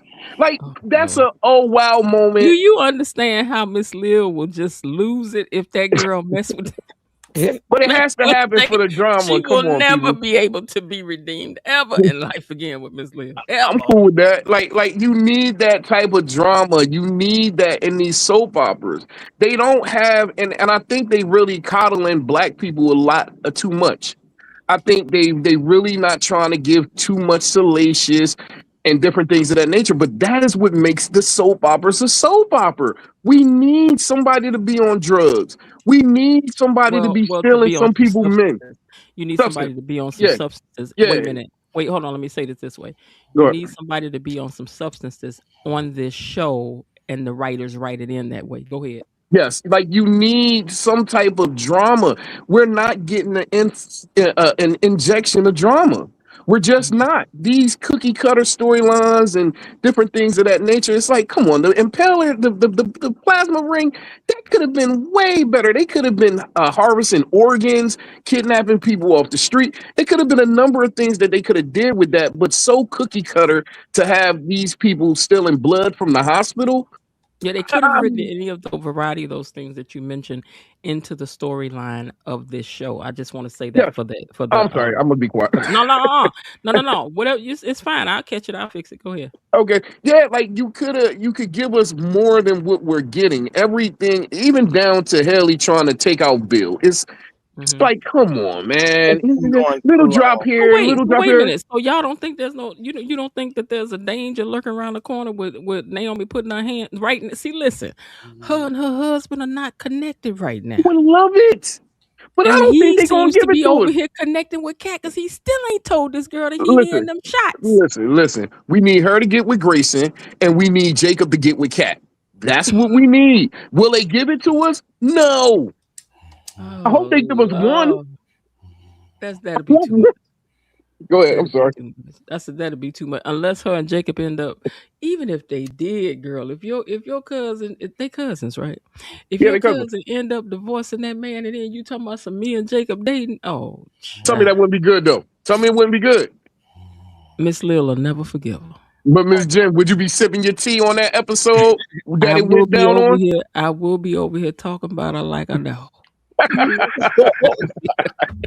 And it'll be good. And then she couldn't look down. She looks down on Eva. So it says so Miss Jen just read Var before you came on that Eva and Kat are going to be forced to work together. But do you remember when Kat was talking about organs? She said she would die first. Yeah, people say that stuff in the moment. I hear what you're saying. I hear what you're saying, but people make comments like that all the time in the moment and don't mean it. So I don't put a lot of weight on that. I ain't saying no stuff like because that. I'm gonna tell you like this. True. But I'm gonna tell you like this though. Yeah, you probably wouldn't, but I'm gonna tell you like this. If she really meant that, it would have been up and stuck, and Eva wouldn't have never sat down at that birthday party, no matter what.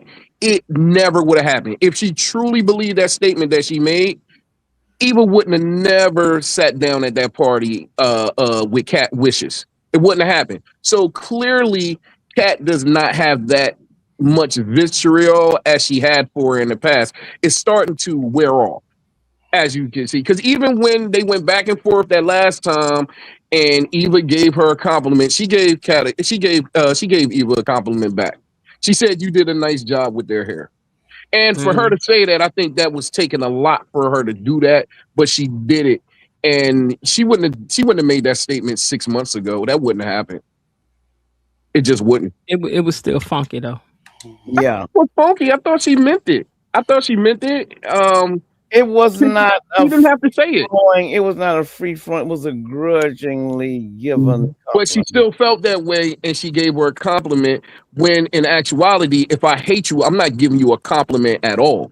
I'm biting my tongue. I could think that hairstyle was the best hairstyle I ever seen in my life. Yes, women will.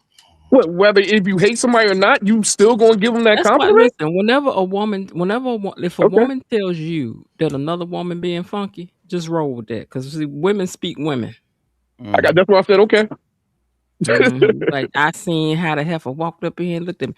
Now I would like to Var, you can turn your head, you and E-Daddy for this one. This is for the ladies. Sorry, B. One of the other guys was out of position. I was taking care of that when she came in. Otherwise, I would have been taking care of her. Okay, so my question to the ladies is, didn't we like his voice a whole lot? I did, yes, absolutely. And he's a good-looking guy too. That's my kind of going on right there. My wife said he was heavily painted. He was. Now you know what? Now I wasn't gonna say nothing. That was her first reaction. She talking about up top. Yeah, that was her first reaction. Like he was do heavily use painted. a lot of Beijing over there. Yeah, they did at the Doug when he came back. It looked like he had a helmet on his head. I mean, I don't know who thinks they gotta dye jet skunk black. It don't need to be. Here's the thing. And the lights make it shiny. No such color as black. They say black is a combination of colors, really. So that's why you mess up when you just make something just black like that. So yeah, I think that I was like, I saw that, but looking at it here on this screen now, let me look at it. It's his hair. They just dyed it black. And it's shiny. The same light color hit as his jacket. The light hit it and very shine shiny. right off of it. It is very, very shiny. But outside of that, they can bring him back to talk anytime they want. I think I'm going to hunt him down for an interview and see if we can all stand it. Look up in his bio, Joey's bodyguard. That's all you.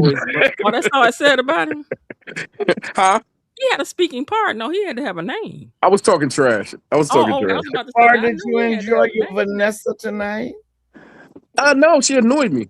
Like she was annoying. She did. Huh? That's your baby girl. Vanessa. No, that's not my baby favorite? Girl. No, I don't know where Miss Lil getting this from. No. No, Vanessa, Joe's Vanessa. You like that couple? Remember you were talking about? No, I like the couple. I like the couple, but not really her as an individual. I like the couple. My favorite characters still remain Bill. Eva's one of my favorites as well. I think she's a sweetheart. Even though I will talk trash on you when you're wrong, but Eva's a sweetheart. Yeah, I mean, Kat is not one of my favorite characters at all. But I thought Vanessa was your girl. No, I like them as a couple. They're cute together. Like she got that. She got that itchiness to her. I ain't gonna say the B word, but she got that itchiness to her, and he kind of compliments that. For the most part, he deals with her, and I think it's cute. And they're back and forth. But her as an individual, not a huge fan. And tonight, the way she reacted, I was sitting there and I was like, let him have something for once. He always gives in, and now you're gonna catch an attitude like the one time he don't want to bend to you. And that annoyed me like nobody's business. Now that's the truth. He always gives in to her. He always bends. That's what makes him seem more like a weaker man when he's around her. When it comes, you got to be weak with your woman, though. You got to be weak with your woman. You got to. The strongest man is weak when they come home. A lot of times with their woman, to an extent, he still has that authoritativeness to him, but a lot of stuff he puts to the side because it's not worth it. It's like I'd rather make my baby happy than to argue about this. I don't really want to go to the club, but she really wants me to go. I'll go. It's not going to kill me, person. Well, I can't say that. It's not going to end me, But at the end of the day, he makes so many sacrifices for her, and the one sacrifice that he's asking her to make is to protect her life. And it's like, don't fight me on this. Just do it. Shut up for once and just do it. That's it. And I don't understand why she insists upon wanting to be. He told her the criminal part of his activities, he won't leave her out of it. She wants to be a full partner. Why would you want to get into something that could end you in prison? Because she looked at it. She don't care.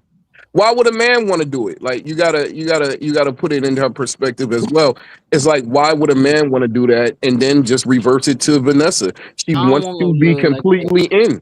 I don't want no love that deep. Hold on one second, you guys. I need to handle two pieces of business. Okay. Sure. First things first. Now, I want to let me find this thing first. Hold on, give me a second. Okay. First things first. In the replay from yesterday, we had some comments about Bill that I'm gonna go on and address now because see, y'all thought I ain't seen that. I seen what you said. Kelly S. I saw what you said about Bill. Jasmine, I saw it. I seen you. Belinda over here cutting up with Linda. All y'all. Say something else about Bill. Say something else. Did I tell you not to say nothing else about Bill? I'm gonna knock the stuffing out of you. Knock the stuffing out. I done told you don't say nothing about Bill over here. Don't say nothing to me about Bill. Say something else. Say something else. Mm-hmm. I saw you in the replay. Kelly S cracking up. Kelly S. And then Jasmine gonna tell me to sick the cats on her anyway. She don't care. So, but anyway, also we want to take a moment just to thank our sponsors for tonight. Again, thank you so much to our sponsors, Miss Lil. Thank you for being a sponsor tonight, along with Peggy and Coretta J5V. And also to E-Daddy, thank you for being a sponsor, along with KB Mommy and Bilo Didi. Also to Rhonda Reed and Linda Bias Barnett. If we get one more, we actually make our goal of 10. So if anybody else wants to be a sponsor for tonight, it's not too late to jump in. If you're enjoying the commentary, you think they having a good time, y'all? I'm talking to y'all. So. Oh, yeah, we hope so. Yeah. Do they not entertain you? Are you not entertained? Yeah, are you not entertained? So if you are, go on and prove it, and somebody pull out that last sponsorship for us so we can go and make that 10 for the first time. I know we can do it. All right, y'all, let's get back into what happened over here. Hold on one second. Let me get back to these questions because I got some stuff for y'all. I went in okay, sir. Stop talking on my screen, sir. Stop talking on my screen, sir. I don't need you to say no more. You done enough. Okay, now. Hold on one second. All righty.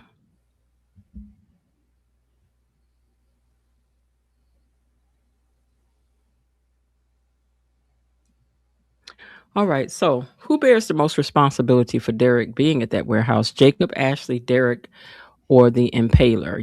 You have to pick one. Jacob, Ashley, Derek, or the Impaler. Who bears the most responsibility for Derek being at that warehouse? The Impaler, because if he didn't get the 4 pieces, the 4 half pints of plasma, remember Leah told him he was going to be in trouble. When he didn't even know the code, she left it up to him. There's no such thing as failure. You have to get it. So I think it was the Impaler that was there, because he had to. It was no other choice. Okay. Hey, Daddy, what you think? Who bears the responsibility for Derek being at that warehouse? Jacob, Ashley, Derek, or the Impaler? I would have to say Derek, because he chose to go into the warehouse. Okay. Yeah. I think his nosiness brought him there. But then like your mom said, if the Impaler had never set up such a situation, there would have been nothing for him to go to. But nobody asked him to come there. He wasn't lured there. He took it upon himself to go there. So I don't know. Okay, so which couple do you think would have had a better chance of surviving? Ashley and Grayson, or Ashley and Derek if he had lived? Ashley and Grayson. Okay. You think they had a better chance of surviving? Ashley and Derek, he would always love her, but she would always see him as a friend, I think. But she didn't. Obviously, she didn't want him. Look, she wanted Andre first. Then she wanted Grayson. She just didn't have that chemistry. I guess he didn't have the chemistry for her. Okay. Yeah, I kind of saw the chemistry between Grayson and Ashley. I liked it more, because her and Derek together were just dry. Evan said it was. Edad said it was vanilla. It was very non-flavorful. It wasn't even vanilla bean. It was just plain vanilla. Bar, thank you very much for being our last and 10th, and more importantly, our 10th sponsor. And so, you guys, we actually made the 10th sponsor. Check it. Check it. Check it out. Check it out.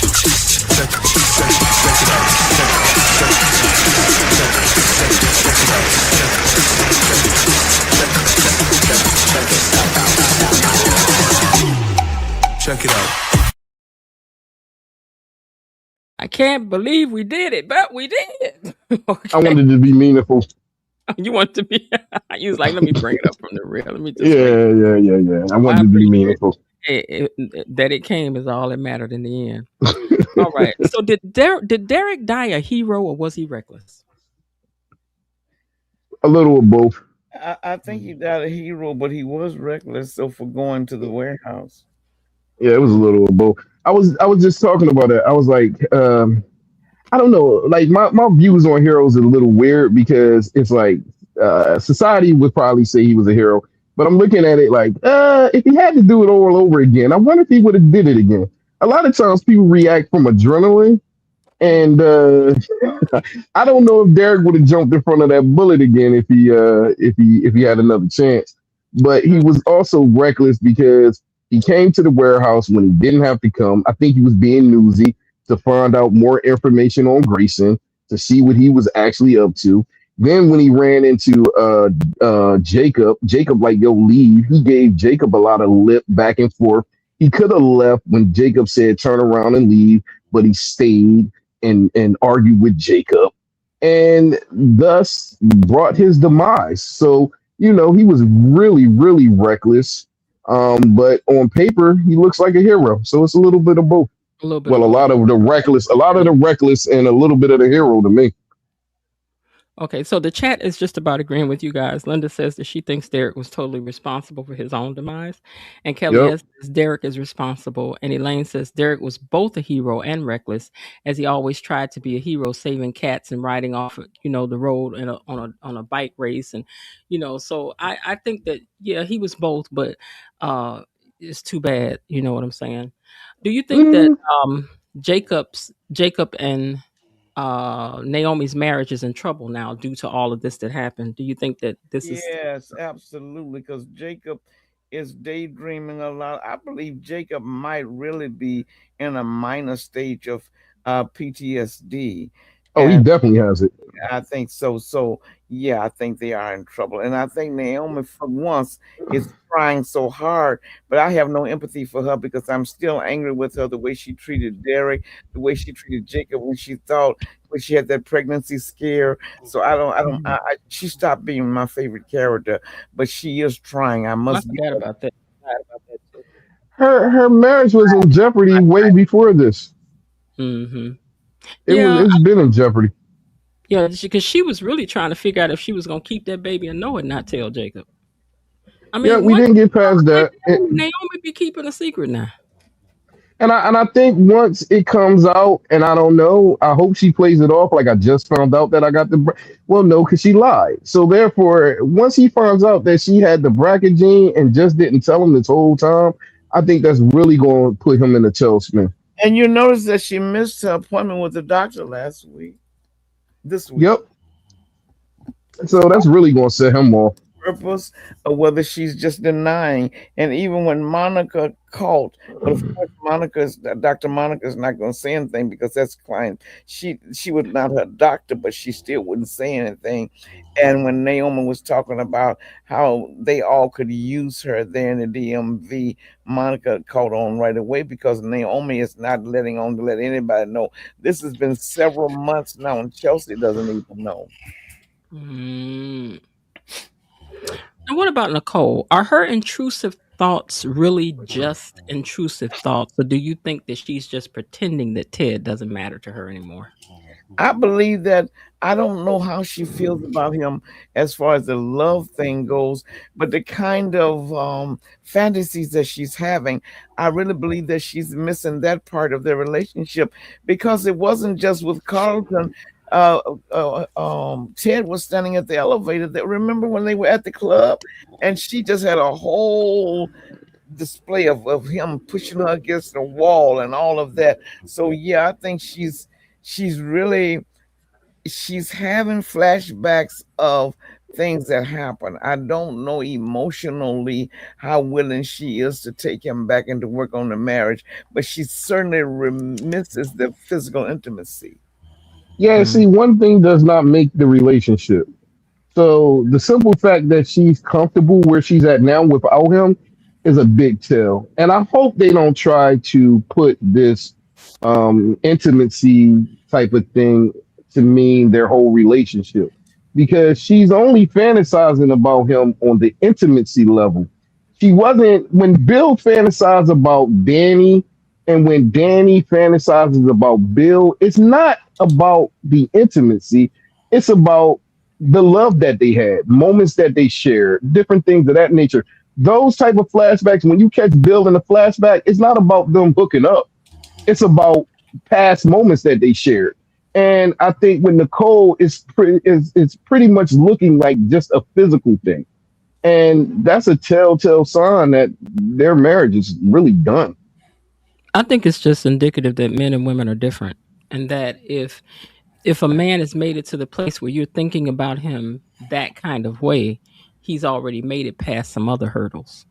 Whereas a man may look Well, back and he may be thinking about what he gave up and what life was. I think for her to already be over to this side, there's more behind that than just some cake baking desiring. That's not. It's women but are built different that way. when they show Danny though, she don't have those type of thoughts about Bill. Who don't? Like Danny, her flashbacks is memories that they shared together, her and him, her with the kids, different things of that nature. Her flashbacks are indicative of that. It's not really, on a But I cake think that making I think level. that but I think that has to do with what happened in her marriage versus what happened in Nicole and Ted's marriage. Her and Bill had problems the whole time, just for a very long time. So Yeah. I think that she goes back over what she lost in herself, so it's just a different processing. But with Nicole, her and Ted were always hot and heavy.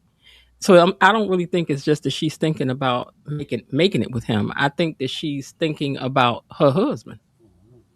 I don't And know. then I beg to differ. here's the thing. Let's say she really does have feelings for Ted, right? Hmm. She realizes that she does. Should she say anything about it? I, Yeah. I think that was selfish for her to go in and want to tell him his mind is already messed up. You don't want him. You've already said that you wouldn't work through the marriage. You just jumped ahead and filed for divorce, like Var was saying. She didn't give him any time for that. So now he's trying to move on. Why would you go and mess his mind up and tell him you've been having intimate thoughts about him?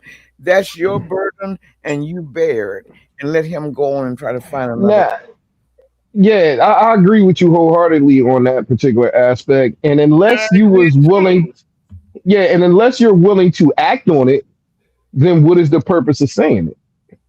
Hmm. Like, because like you're just gonna make it uncomfortable for you now, and you're gonna make it uncomfortable for him, and he's gonna be looking at you thinking, are you fantasizing about him? You know what I mean? Every time y'all in each other's presence, for Hmm. you to not want him or to want to do make cake with him again, it's pointless to say. She need to It do. She doesn't make need. sense. She need to do whatever she would tell somebody to do in there for therapy. Kelly S says Nicole wants to hide her feelings for Ted, but she's struggling to do so. Linda says Vars has some very valid points, though. Coretta says Nicole jumped out of her marriage with Ted too fast. She sure did. And now She she's did. doing too much with Carlton and Kyle. She needs to sit down and take she needs to sit down and think. I think she's enjoying herself. I don't think she wants to go She's back to that. distracting herself. Huh? I think she's distracting herself because you have to deal with things. You have to Uh, deal with things. I think she's dealing with it in her own way. I No, think I she got think to she's deal with. getting. She should have dealt with Ted.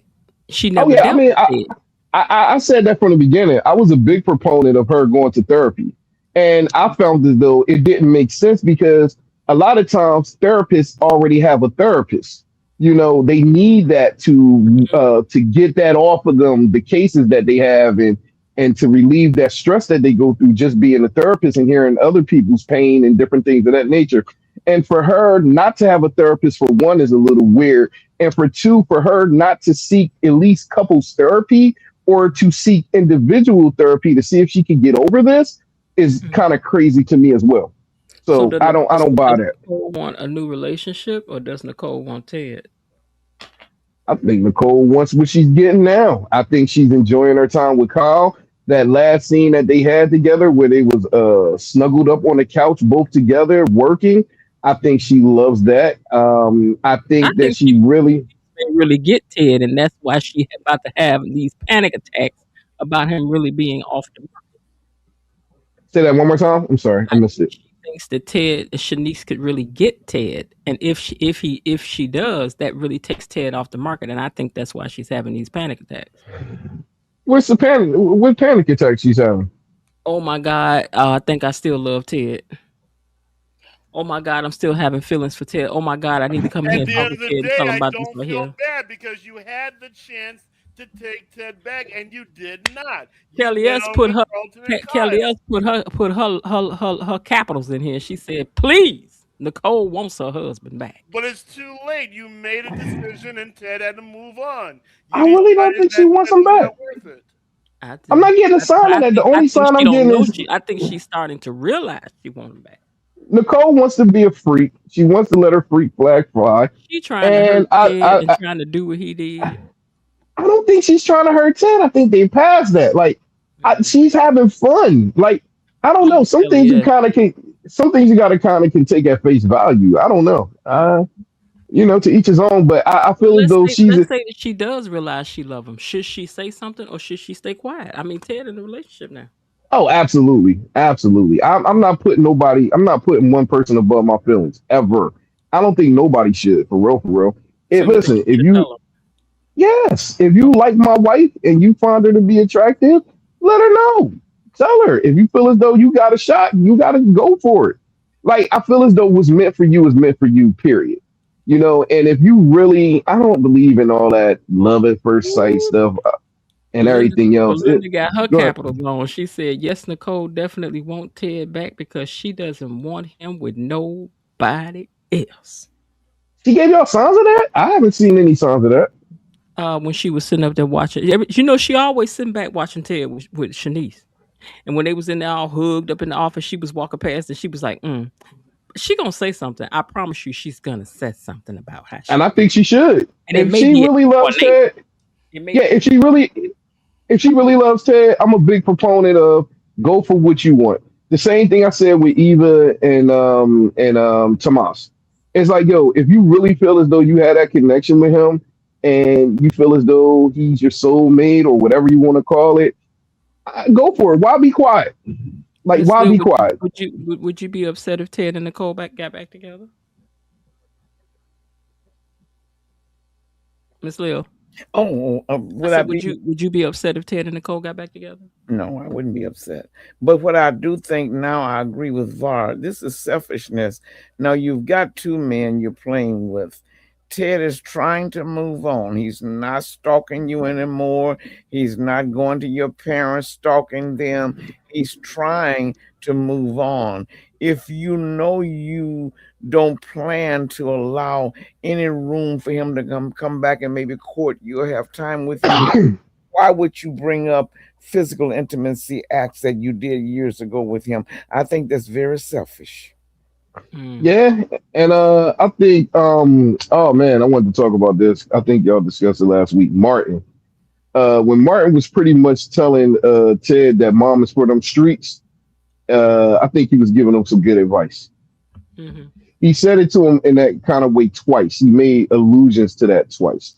And the final kicker was when he said, why go back to something on a if or something he said, going to the past when you have something right in front of you or something he said to that extent, which he was pretty much telling his dad, like, yo, like it might not be the same if you get back with mom. Like, I'm just letting you know, like she's a little different now. You know what I mean? Do you really want to be number 3 on her? That's what he said. Do you really want to be number 3 in her? Yeah, on her roster. And who wants to go back to a woman who fastened herself around like that? Yeah. Loretta says Nicole blows hot and cold with Ted. 1 minute she's cool, the next minute she's going off because he recommended her to be chief of staff. Who does that? She's like, it's like you don't even know me anymore. See, and to me, that statement was like, it's like he doesn't know me anymore. Like he's losing knowing me. That's what she's mad about. She can see that she's losing Ted a little bit, but Ted is killing me playing cool. Like, I don't know. It was kind of weird to me. I don't know. Maybe they about to be all over each other up at this People tornado. can want your cake and eat it too, though. That tornado You about to know, blow them straight to each other. I could not want you, but not want you, not really want to see you with nobody else. Like that is the situation that happens. So it is understandable. Like I really think she enjoys her little roster. I don't think she want to give up her roster. I don't. I think she's You can't enjoying keep that kind Carlton. of stuff up, especially after a certain age. I mean, we got to go sit down somewhere. She's standing up. Tired. I need to take a nap. I mean, I need a snack. I ain't got time for all this. It's apparently she do. I got to come on here and do this live. I ain't got time for all this foolishness. She want her snack. She want her cake. She want the whole thing. Do you think Vanessa is ignoring red flags with Joey because she's afraid of being alone? What red flags is she ignoring with Joey? All of them. What red flags? She wants name to the red flags, Jen. On the criminal part He of a it. gangster. She wants that. That's not a red flag. If I want it and you got what I want, how is that a red flag? You may be right, because it's not like she don't know everything about Joey. She She know everything except. Oh yeah, except for Doug. Yes, of course. Right. But she hasn't ignored any red flags. That's what she knows that Joey actually takes people out. Or do like he do everything but that. He don't do that. I don't think she probably would care if he did. But there's no red flag in that because Kelly, it's not like. Go ahead. Kelly, it said Vanasty's flags are multicolored. They ain't just. Now Joey's ignoring her red flags, but I don't think she's ignoring his red flags because he hasn't planted any yet. There's no red flags that Joey planted.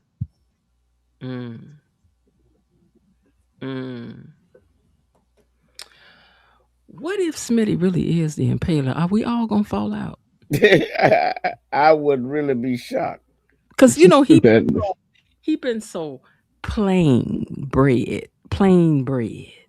He not potato bread. He not brioche bread. He ain't honey wheat bread. He just. But I hate to cut you, Miss Jen. He's not at the meeting. The Impaler is at the meeting with Joey, and Smitty is not there. Smitty's at home with Jacob. They was talking. You don't know where Smitty at? But anyway, I don't think it could be him no way because this person had a person. You know what I'm saying? So they got to be kind of in the underworld. Yes. Yeah. Okay, but it would have been interesting. I would have fell off my chair, been like, "What? What if Vernon was there? Like we could do the what if games all night long. What if Vernon was the Impaler? I'm not ready. You know what? Unless they're trying to make Vernon into the what's the guy name that's on that now? Victor Newman. Unless they're trying to make Vernon the Victor Newman of the show. Vernon will never be a Victor Newman. You don't know that?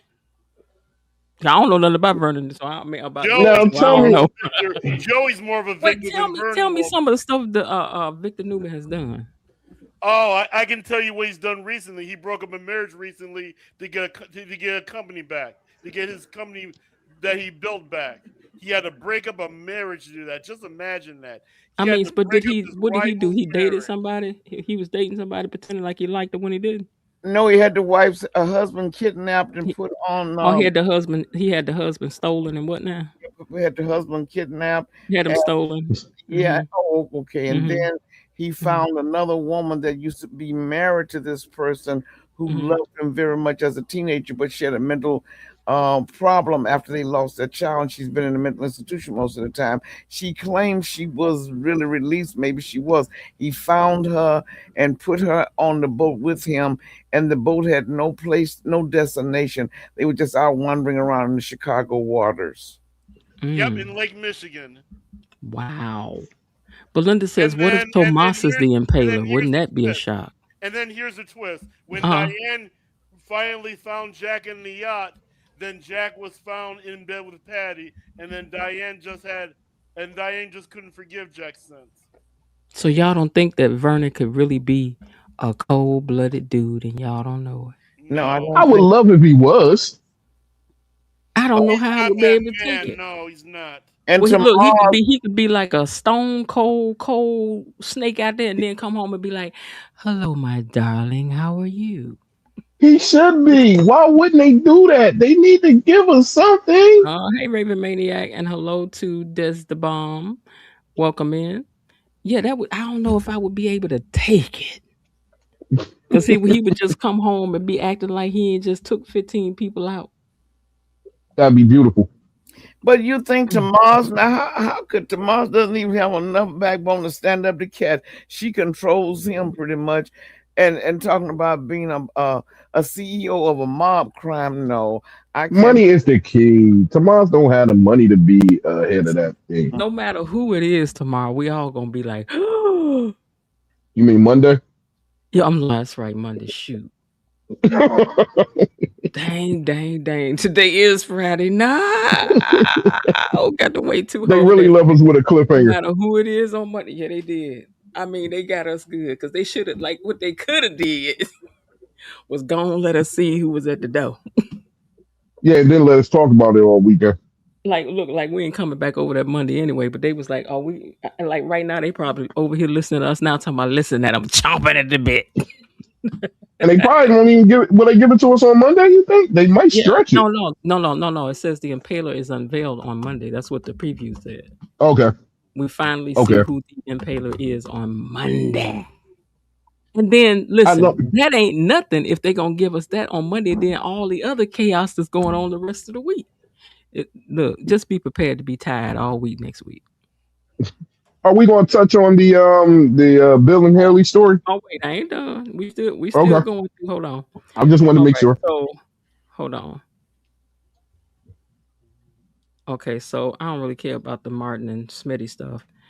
Anastasia and Anita, don't care. You don't know. It's Vernon being realistic while Martin is okay. I don't really care about the about Martin's campaign. Okay. Okay, so the flashbacks, child.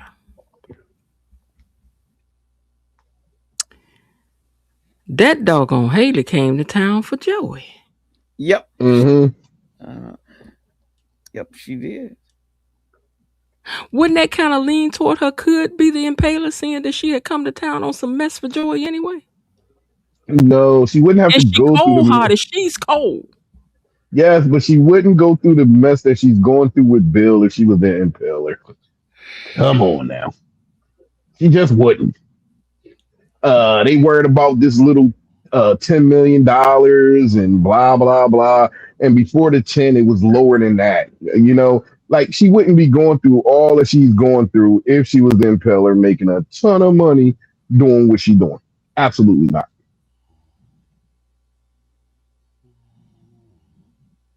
Hello? Yeah, I'm here. Yeah, we're here. Mm-hmm. So did the flashbacks change your opinions about Bill? No, I mean, he shows what people usually show. Once you have made your mistake and you were asleep and you wake up, you wish you could go back, but none of that damage can be undone now. And that's what his punishment is, because it'll always lay heavy on your heart. What would have been, would things have turned out the way they did had you fought for your marriage, had you zipped up your pants and stayed with this wife? But with Haley, I will give him this. He is trying, because as much as Danny said he cheated on her, we've not seen him cheat one time on Haley. He cheated on her a couple times with Danny. Mm-hmm. A kiss is a cheat. Mm-hmm. Oh, yes, but I mean, he's never. Kissing. Yeah, it never a few times. And they about to get it again in the elevator. Yeah, he didn't stop himself. It wasn't like a passing kiss in the moment, like, oh man, I shouldn't have did that. Yo, get out of here. If you married and your husband was kissing on somebody, would that be cheating for you? Oh yeah, that would be cheating for me. But I mean, like when I said cheating, well, I should put it this way: he hasn't had full blown adultery with anyone since he was married. Not that we know of. But he has been so taken, because Haley has really made Bill a true victim. So she has really truly laid the web out carefully for Bill. Mm-hmm. He just a fool. He know he in love. Mm-hmm. He is. So did the flashback? And you can see why. Why? Because Taylor made that. The sweet role that she put on, making it all about him, boosting his ego up, the whole 9 yards. You can see why he feels the way he feels. It's kind of like how the celebrities talk about having yes men all the time, and it's not always a good thing to have those yes men around. Haley was a yes girl. So whatever he wanted, whatever he needed, she was there to stroke his ego, along with other things. Strong and big and bold, Bill. Yep. You're just the smartest. Do you know if somebody was talking to me like that, it would make me go. But Randy told her from the beginning that's what he likes. His ego is so big. If I'm out with you and you hit me with more than 3, you beautiful to me. Well, look at Vernon and Anita. They go through that. Well, they married.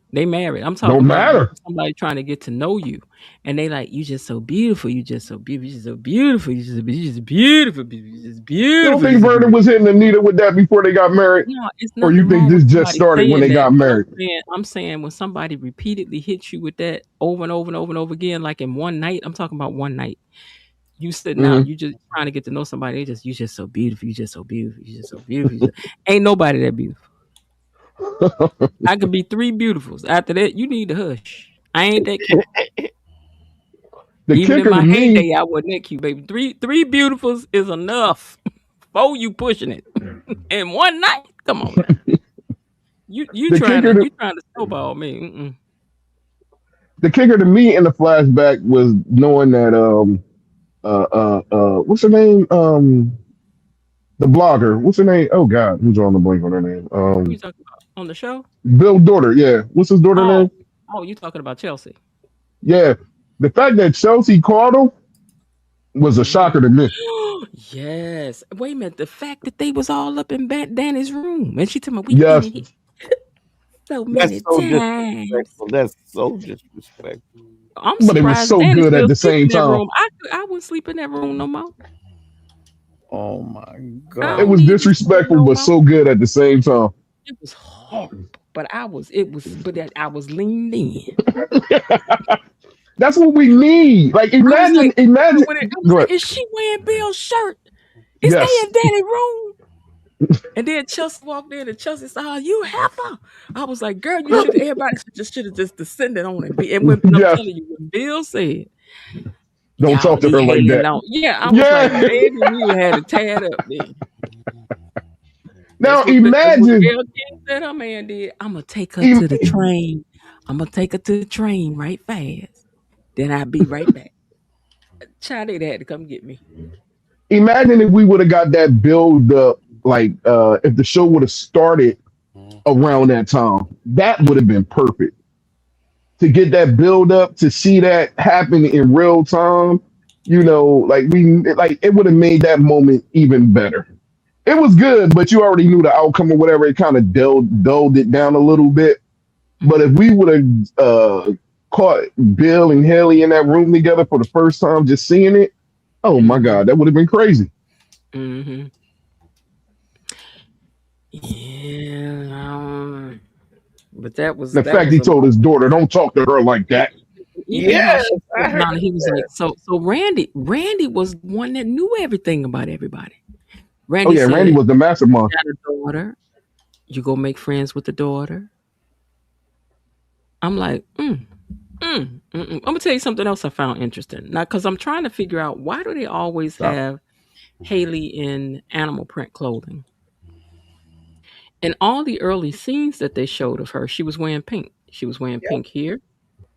She was wearing pink in the next scene that they were in. She's got on pink pants in this scene. No, her jogging suit was pink. That she looked really good. In that she looked good in that. Yeah, she was pink. all the way up until she started coming out the bill. Then she came in that black stuff and them heels and strapless stuff all up and throughout the office. Maybe she found out that's what Bill likes. I don't know.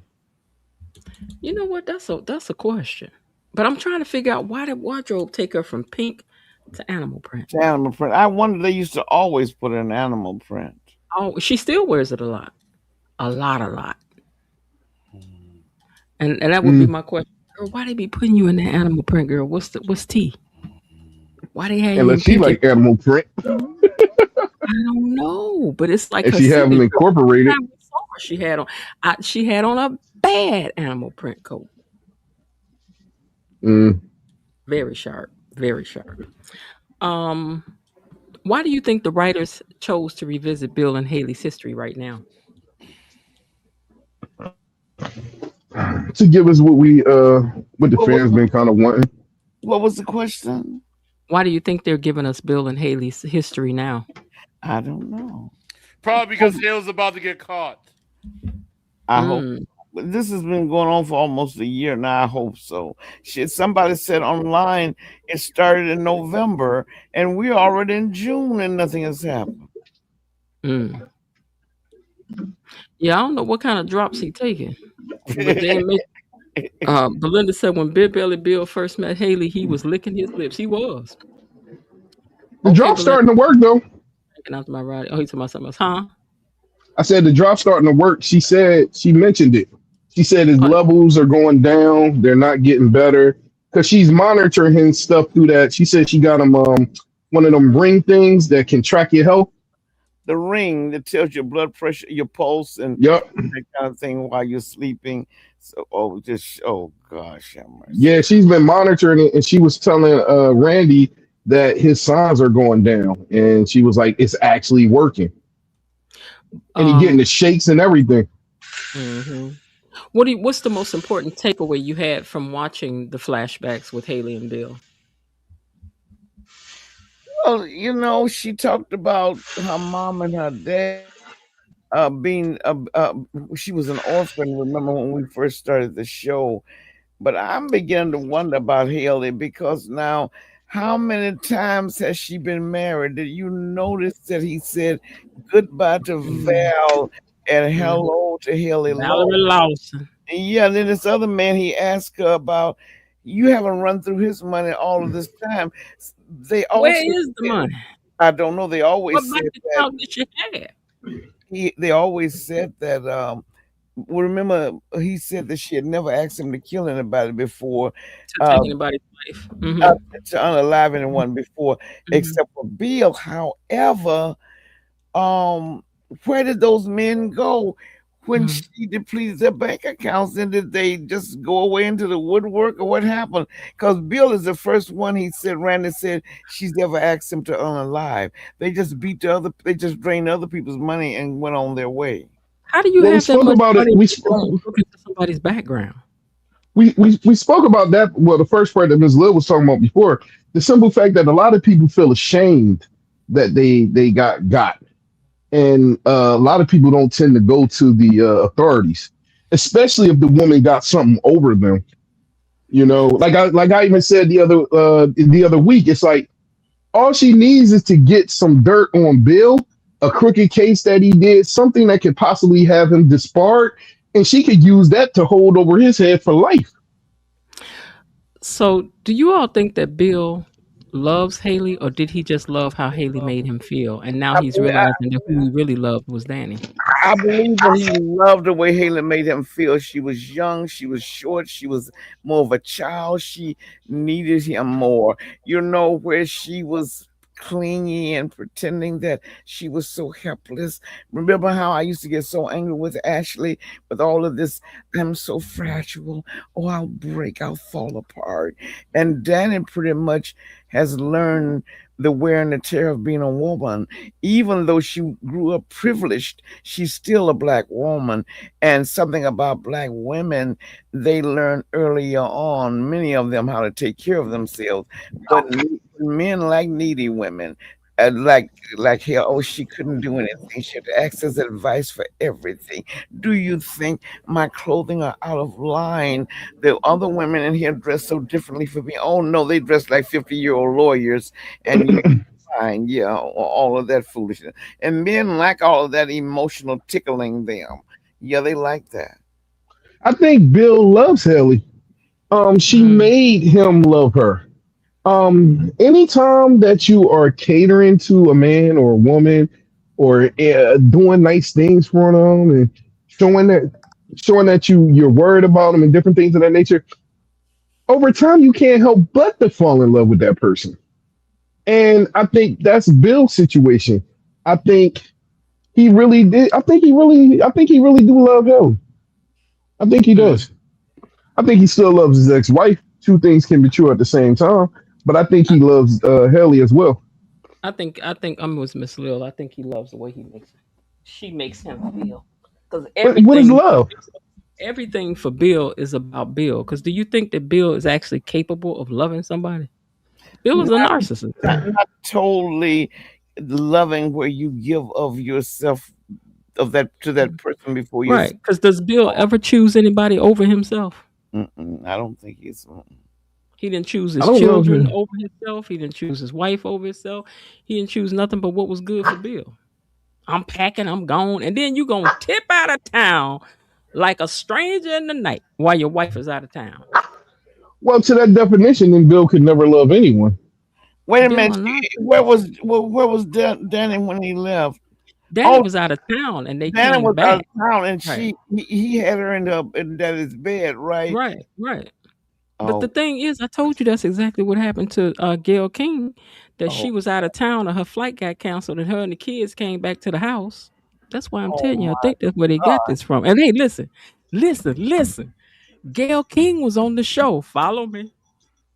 Gail King was on the show. Maybe Gail King gave them this because this is exactly what happened to Gail King. And just all of a sudden, Gail been talking about that for the last couple of weeks. She been doing interviews about that.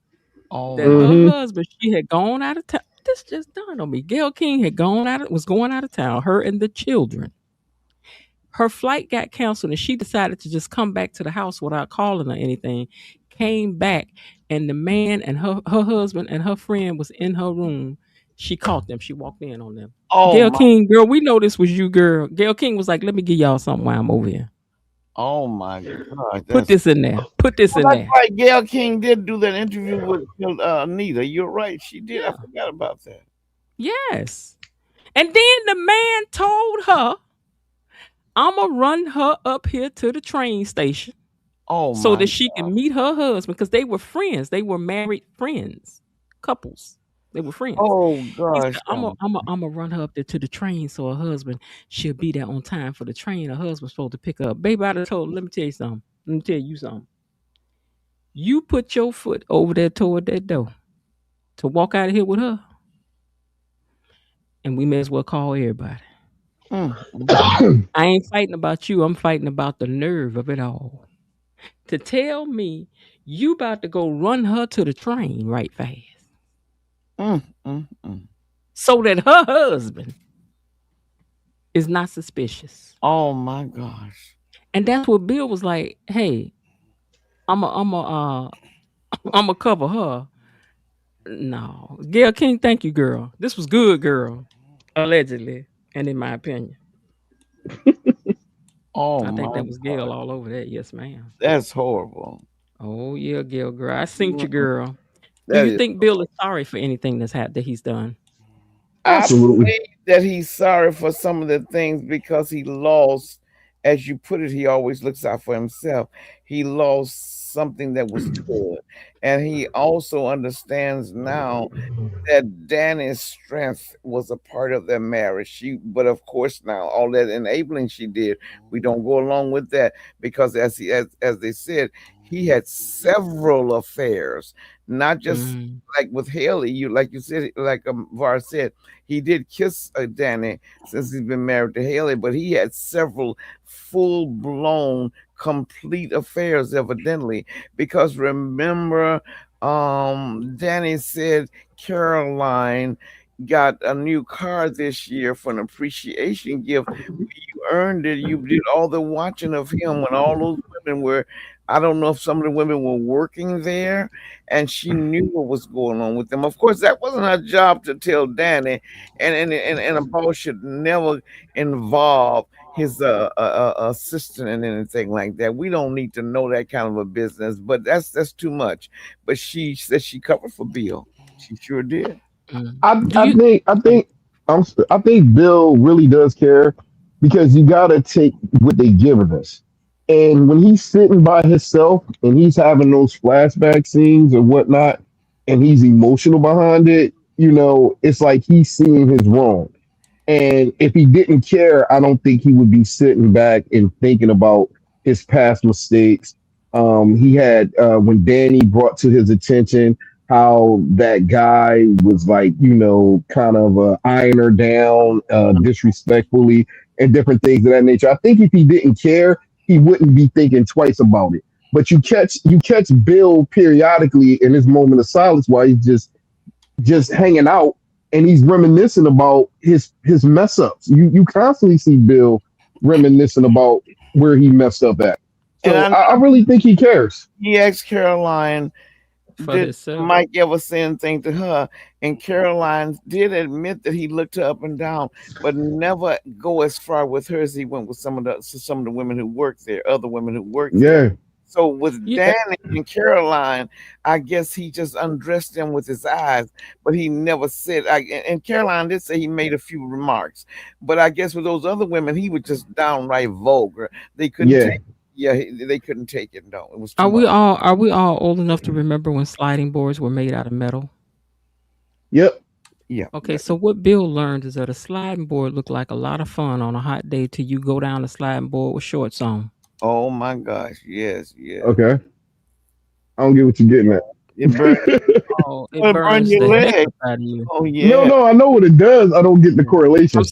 I'm saying that's what Bill learned. That Haley looked real fun till this is what he's about to learn. Oh, I That get what you're looked saying. like a real fun time until you about to find out what all done went on with Listen, her. it's still a fun time. He's still having fun with her. But No. It's just the I fact that said he I said when he realized that. finds out. When he finds out. Oh, yeah. Okay, when he finds out what she's doing to him.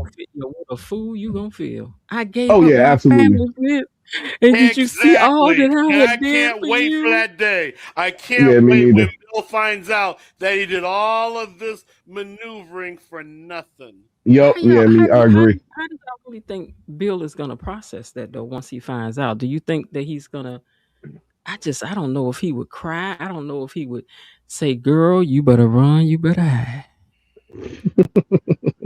But like I said, if they give her the out, like I said, as far as her getting some information on Bill, it's gonna be what it's gonna be. It ain't too much he can do about it. He's gonna still have to The be in her sad part face. is Haley is Bill's wife. She ain't got to do nothing but take some of their money and leave.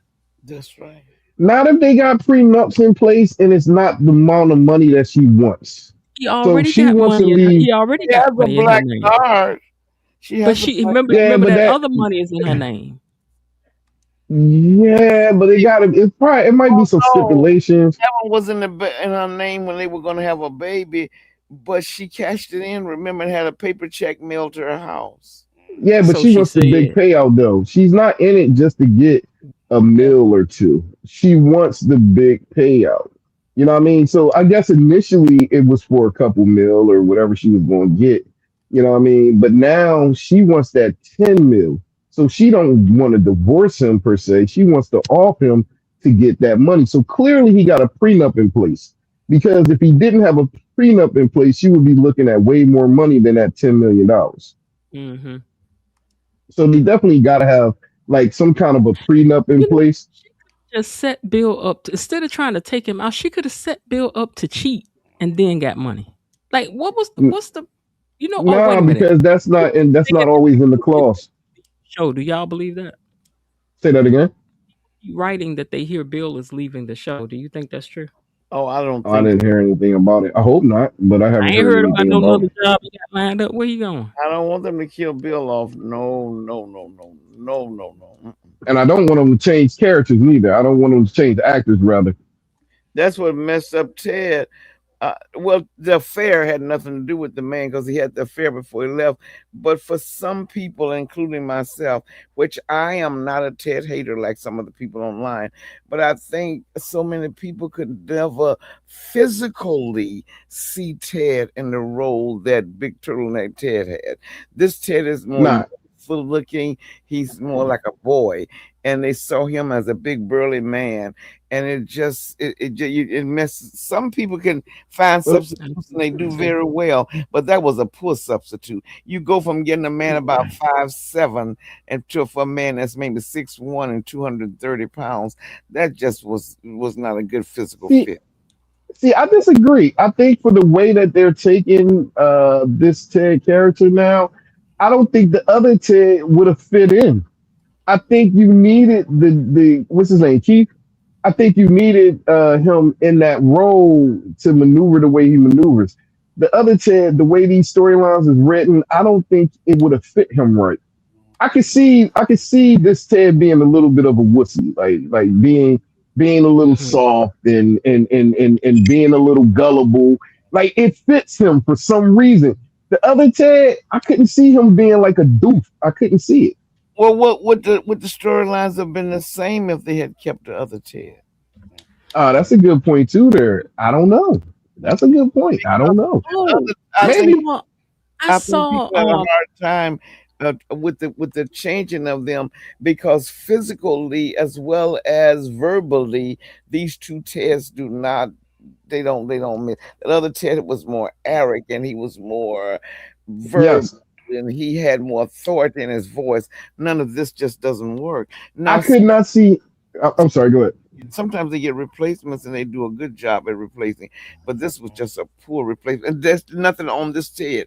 He's a good looking man. He's a cute kid. He's a good looking man. But I just think the role, the physical part, it just didn't fit. And a lot of people had a hard time adjusting. He might have been good in another area, but not this. Not I they should couldn't. put Turtleneck Ted there and replace him like that. They should have just waited until the place opened up. I couldn't see him being as lax with Carlton as the new Ted is. Like I couldn't see being the way the show is written now. I couldn't see the other guy playing this role like that. I would think that he would be a little too, for lack of a better word, masculine to play the role that Ted has to play now. And like Yeah, you said, maybe they would have wrote it different. I don't know, but the way it's written now, the old Ted wouldn't have fit. I don't think for me. I I don't just couldn't see it. like the older Ted seemed more aggressive. He was more arrogant. He was That's what more we don't need. he was I don't think he That's was what we don't need in the Ted character right now. Like the Ted character, you know, I don't think he need. I don't think he. I'm sorry. I just can't. What do you think, Mr. Jim? I can't see the old Ted in this state of play that it's in now. I could see him in it, just having played it differently. I think they Okay. would have had to. I think they would have had to for some reason, because they've weakened this character since they changed Yeah, up. You know, they weakened the character some, but I think that the other Ted, I think that the other Ted just would have been like, Nicole, you know, you still, girl, what did, girl, you know you still you want me. Stop playing. already know. And I would have loved to have seen the chemistry with him and Shanice, and just, oh God, I would have loved to have seen that. I just would have loved to witness for sure, for sure. I'm trying to see. Linda, I found something that was an interview with the cast, not the cast, but it was like the writers of Beyond the Gates. Hold on, maybe Real Talk sent that to me. Hold on, let me see. Did she send that to me? Um, okay, that's something else. Because they said something, I was like, oh, that was interesting. Hmm. Okay, so what it was is that it was like the people who write it and the producers and stuff sitting up talking, and they asked the question about the change up of the TED, and they said the person said something like it was necessary or something. I was like, wait, what she just said? And I Said it was thought I necessary. saved it. Yeah, I thought I saved it to play for you all, but I cannot find it. Oh, that might go to what I was saying then. Linda, did I send you that? Do you know? Because I'm searching for it now. I really do think it was necessary for the character that they wanted to be in place. I really think it was necessary because the other guy I don't think could have pulled this off. It wouldn't have been believable. I don't Oh, think you it just didn't like wouldn't the be acting of believable. the other guy?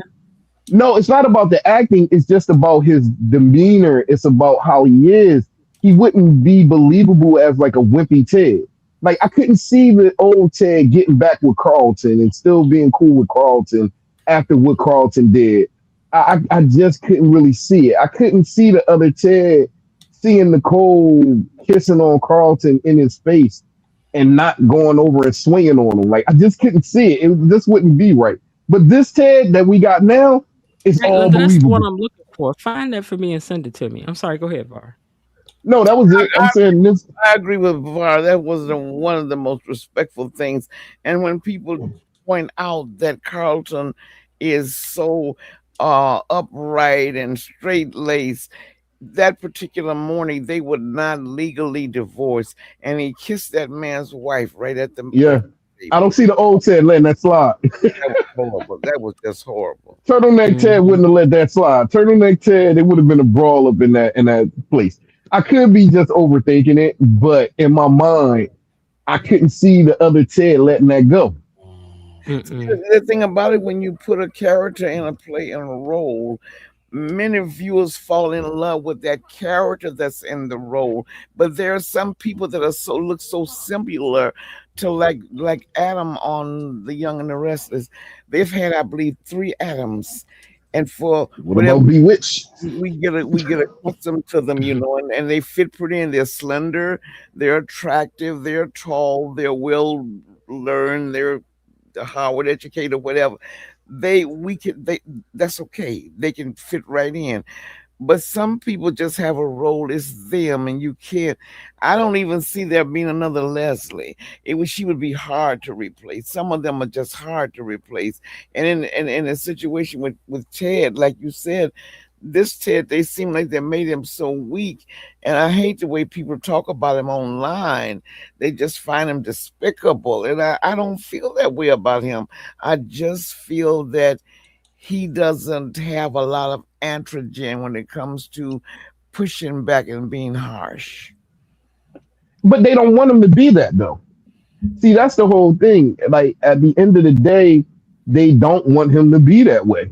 They want him to be the way that they got him written. Well, of course, the writers wrote him like that. I understand that. Yeah, they got him to where they wanted him to be, and he fits with the storyline. He really does. Like he fits. I don't know. He fits to me, and that's sad. It's really sad. It is. It's sad to see just making our men so weak. That is just that's sad.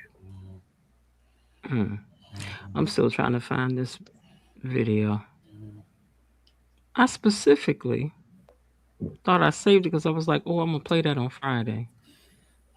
Because I was like, ooh, somebody finally addressed it, because no one has addressed it up until now about the change. Instead of saying, I got a question. Instead of saying, who do we think the Impaler is, who would you want the Impaler to be? I want the Impaler to be Lynette. Same. Why Lynette? Because I want Lynette back on the show. And I think she would do good at it. I'm gonna have to say right now, it would be amazing if Lynette was in Lynette. Okay. I would say Vernon. I still say Vernon. That would put another spin on it. Off my chair, but I'd be like, oh well, I'm definitely sitting up now listening. That's what I'm saying. That's what you need, though. Like if Vernon was the Impaler, my God, the story it would be a whole nother story. Yeah, I would definitely be paying attention. Going now, what now? Or no, better yet, Anita. Not Anita. No, Anita's a star. She's strong-willed. You ain't got time for all that. We ain't about to put all that on Anita. But if it was June, it can't be June. No, we know it can't be. No, it's not about what it can't be. It's just like who would you want in that role? Like, Oh, you know Doug what I too, mean? or Doug.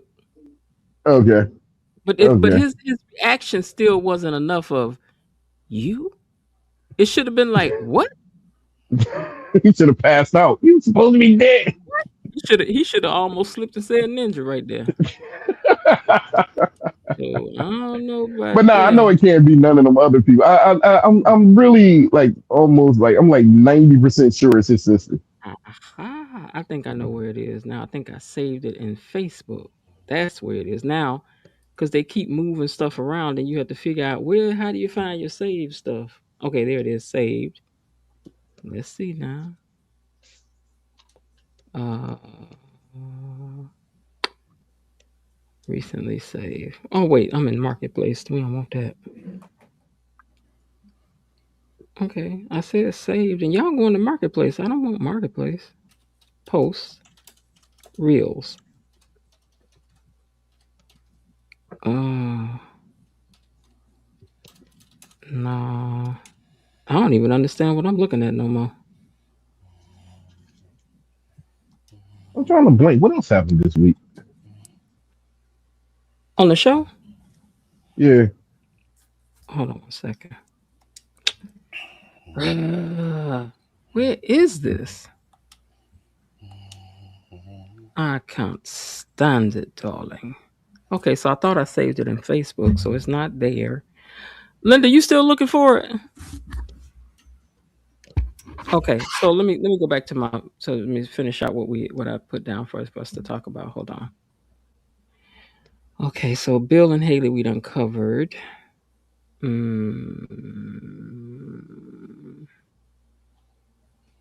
Mm-hmm. If Haley is Mom. caught, what should happen to her? Oh, I That's already said that. the question because they both are contractual.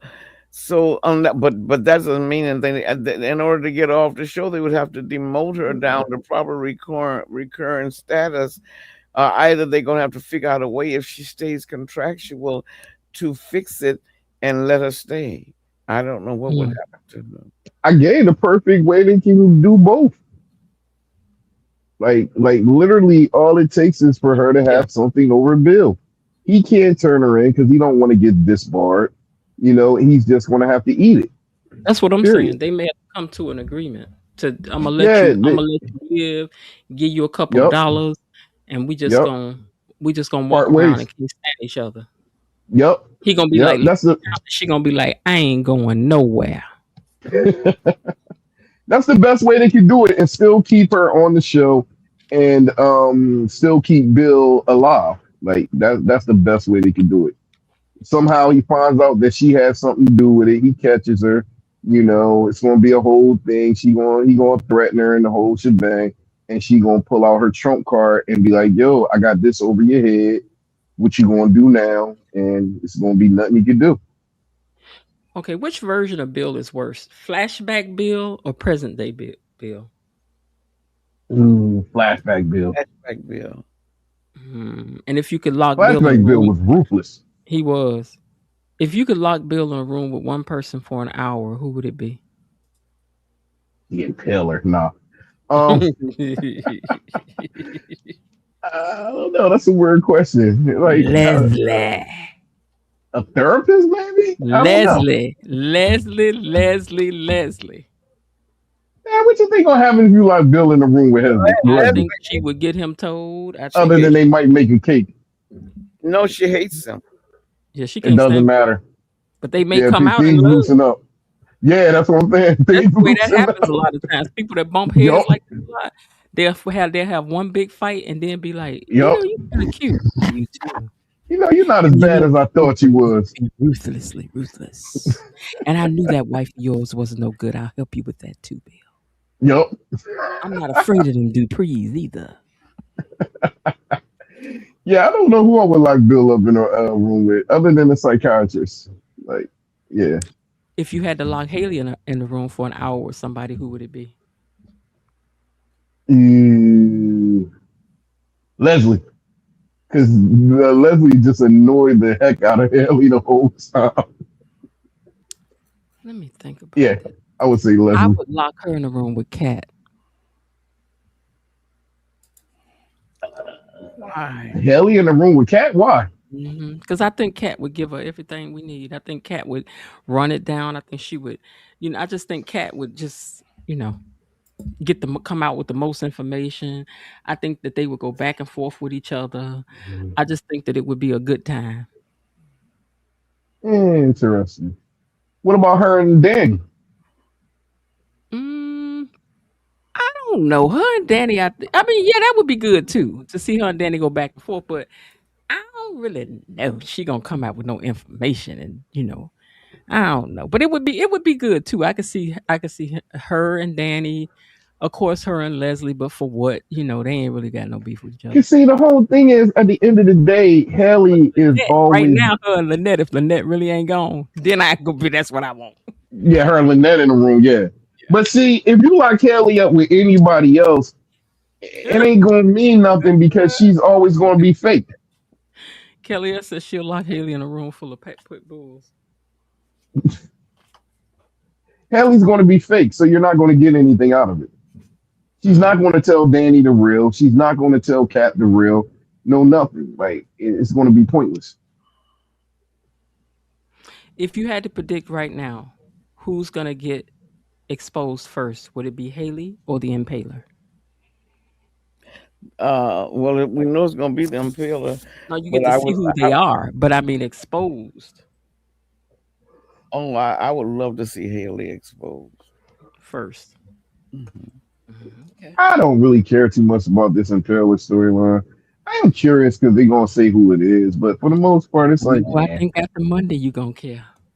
No, I care, but because if they don't like, make this somebody that we least expected and make us fall back off our seats, they was crazy. Well, that's why they built Joey's sister up. They built his. Are you lying? Okay, Joey has I don't met think so. Mona. Listen, Joey has met Mona because she came to the casino.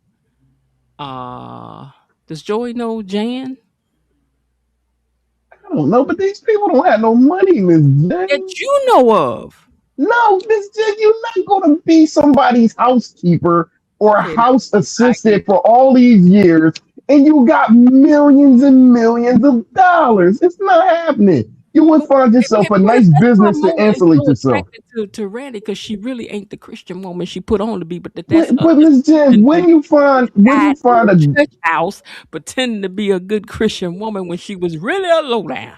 But Miss Jen, when you find an upscale business, a legit business to insulate yourself that you could run, that you don't have to be catered to somebody else when you got like millions and millions of dollars. Maybe I cannot see with her money when her man got died. I can't see somebody with millions of dollars being somebody's assistant. Laura ain't been around. None of them got no money, Miss Jen. Come on, let's keep it a buck. None of these people got money. None of them. None of them. I just wanted to be Victor Newman, but y'all said that Victor ain't got time for this. Is small potatoes to him. You know it's gonna be his sister. Come on, they brought up his sister for a reason. Vanessa reached out trying to find her sister. Like, why are we bringing Joy's sister in the mix if she's not going to make an appearance? They talked about her. It was you. Yeah, you, my sister. Like, what? You? You? It wasn't like you. It was like you. Yeah, like you're the Impaler. Like you. That's why really, truly, I think it's Isaiah. He got no money neither. Isaiah Lynette. All right. Isaiah all right, cool. I'll let y'all have it. Lynette second. and I'm with you on this. For kicks and giggles and oh my God, I put Vernon third. Vernon would be the ultimate one. Like, oh my God, that would be like you. I can see that being a you with Vernon, but we know they ain't gonna give us nothing like that. Joey and Jan had a baby girl named Ashley. That's what Kelly has said. If Haley caught, make her Allison cellmate. Haley locked in room with Naomi.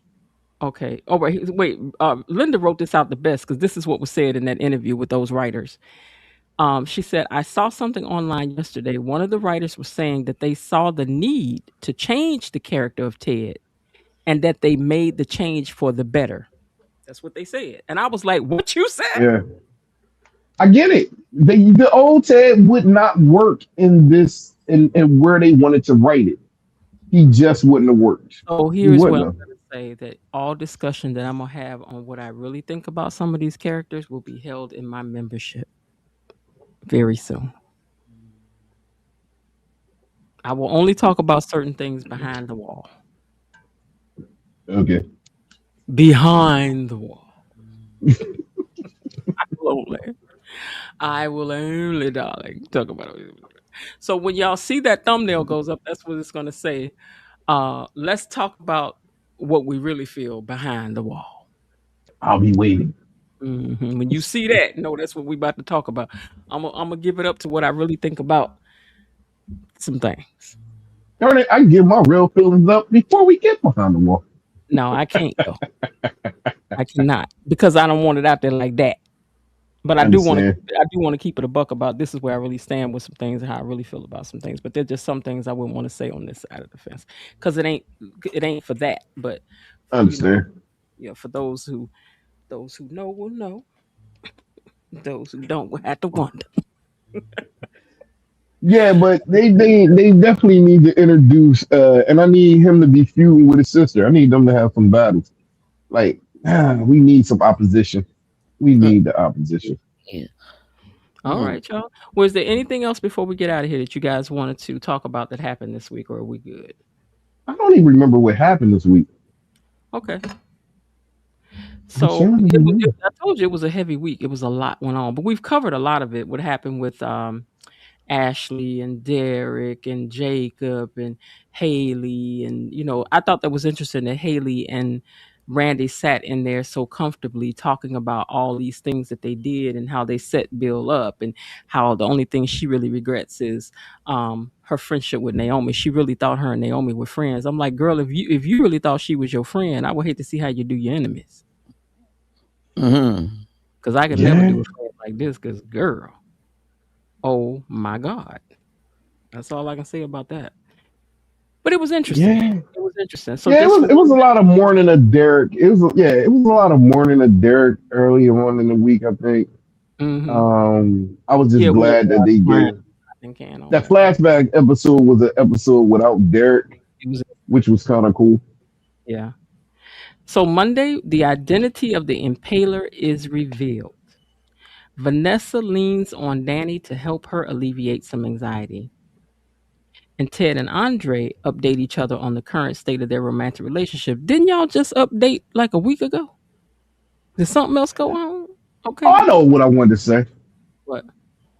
Why did they make this whole Joy meeting the Impaler thing such a big deal?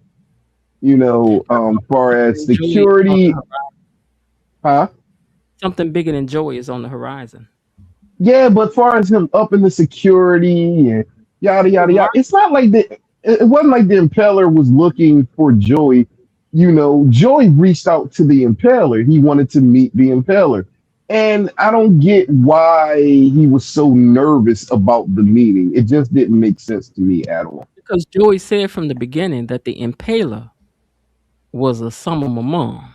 Yeah, but what did he And think was Joey, going to I happen? mean, listen, no matter how bad you think you are, somebody can always show up and be badder than you. Of And course, but evidently, we're just meeting. We're not beefing, though, Miss J. Joey has heard about the impaler. Joey, that's what he said at the Yes. beginning. I've heard about the impaler.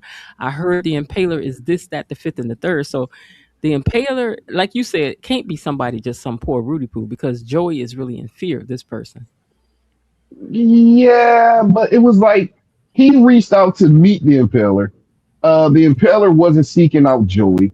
And it's like, what did you think was going to happen in the meeting? Like, that was my major thing. Like, why are they making such a big He didn't deal know about the fear? he had Popeyes everywhere up in that joint.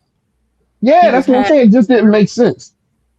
he was had stuff left and right up in there. He was I not get being playing. scared of the dude, but if the dude ain't threatening you, if y'all ain't never have no miscommunications or have no fallouts, why would you think that the meeting was going to go left to begin with? Like, that was my only thing. Like, come on, man. You're in the casino. You really think the meeting's going to go that left on you that you need to shut everything down and have all the extra security and blah, blah, blah. It was just dramatic for no reason. Mm-hmm. Mm-hmm. That was it. All right. Well, I can't wait till next week. It looks like it's going to be very, very exciting. Let me see if I can find this clip again, because that clip looked like it was everything. Let me see if somebody got it on here. Oh, and who was Haley kissing? Yeah, see what I'm saying? Haley was kissing somebody. It was a Caucasian man. Mm-hmm. Maybe Mm. one of Oh, the General Hospital he crossovers. did know who it was. Yeah, somebody from the what you call it? Is he still there? Who? Yeah, yeah, he's there, but he might be done. He might be doing something else. So sometimes he be playing this Oh, game, but then he might have got a little sleepy. Okay, gotcha. so I was trying to find somebody that posted the video, but okay, so I'm looking at a picture.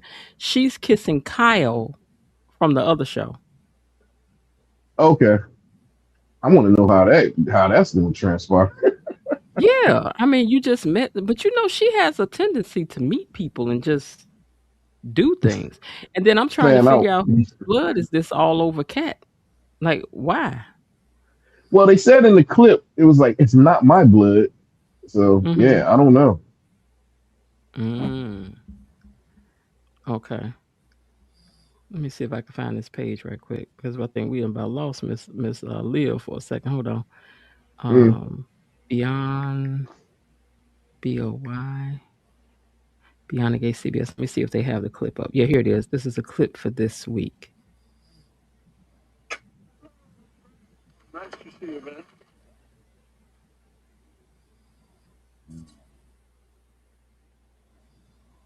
Wait a minute, who was that? Okay, he gets off the helicopter. Nice to see you, man. Okay, let me see who I see in the room now. Okay, I see Leslie sitting at the table.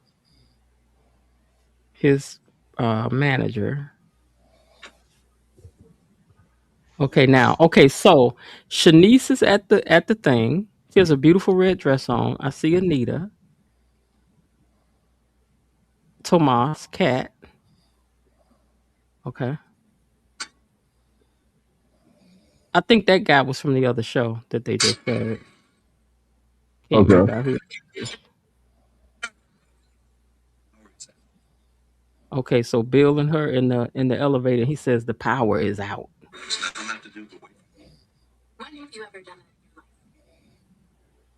There's that guy. He's looking down on the ground at somebody. Who that down there? Okay, now I'm gonna tell you something. Whoever that is that's on this ground that got hurt. Oh, somebody says, Martin, if you can hear me. Are y'all about to say something about to happen to Martin? Mm. Oh, wait a minute now. Hold on. Martin, if you can hear me. And then cause Naomi looks like she has just seen her life drain out of her. And then Andre is looking the same way behind her. And what it says on the screen is, Martin, if you can hear me. Oh wow. Oh. Yeah, we need that. And then Ted says, you're bleeding. Maybe It's Martin not my. got hit. Oh, so maybe Ted don't know. And this how he gonna find out who's, you know what? Okay, wait a minute. Hold on. Now we're gonna wait, hold on. Wait, hold on. One more thing I gotta look at, and we can get out of here. And that is, does Martin get mentioned in next week's show? So hold on. Victor Newman touches down. Okay. Okay, a tornado strikes. The country club takes a direct hit. Bill and Danny need to rely on each other. They still in the thing. Eva and Kat are forced to work together. Haley Mm. ends up in close proximity to someone surprising. Joey's actions earns him favor with the VIP. Ted deals with multiple crises. The dramatic measures one duo takes has extreme consequences. And so Martin ain't even mentioned next week. Even Yeah, though maybe not have to. except for the fundraiser on Wednesday. After that, no Martin, no Martin. Interesting. Interesting. Yeah. But And when no they say something like recovering from a tragic incident, blah blah blah, without okay, giving it away, like if something. Bill and Danny rely on each other. Kat and Eva are forced to work together. I think trying to save Martin's life. That's what I think. I think they're going to be forced to work together trying to save Martin's life. And what day is And that where they're forced to work together? Thursday. What they say for Friday? Joey's actions earn him a favor with a VIP. Ted deals with multiple crises. The Mm. dramatic measures one duo takes has extreme consequences. Anita spies something peculiar and then issues a warning.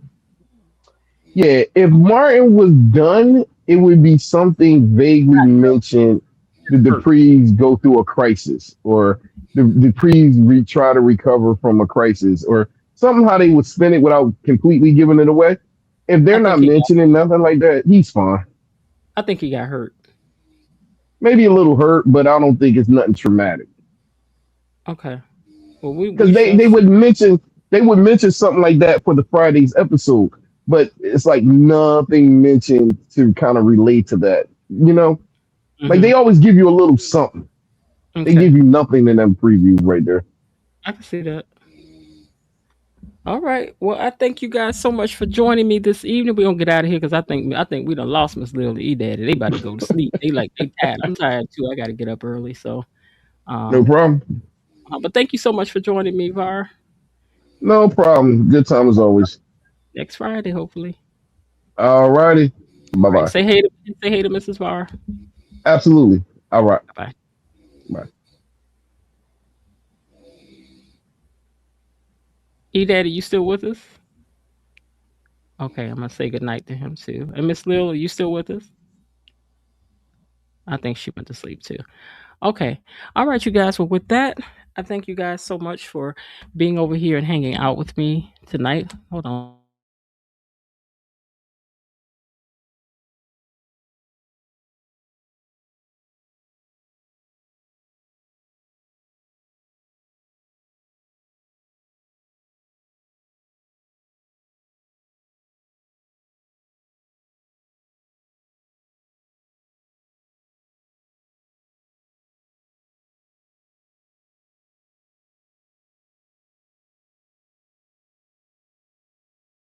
One more time before we get out of here, I want to thank our sponsors, all 10 of you. I'm just so proud. I'm so excited.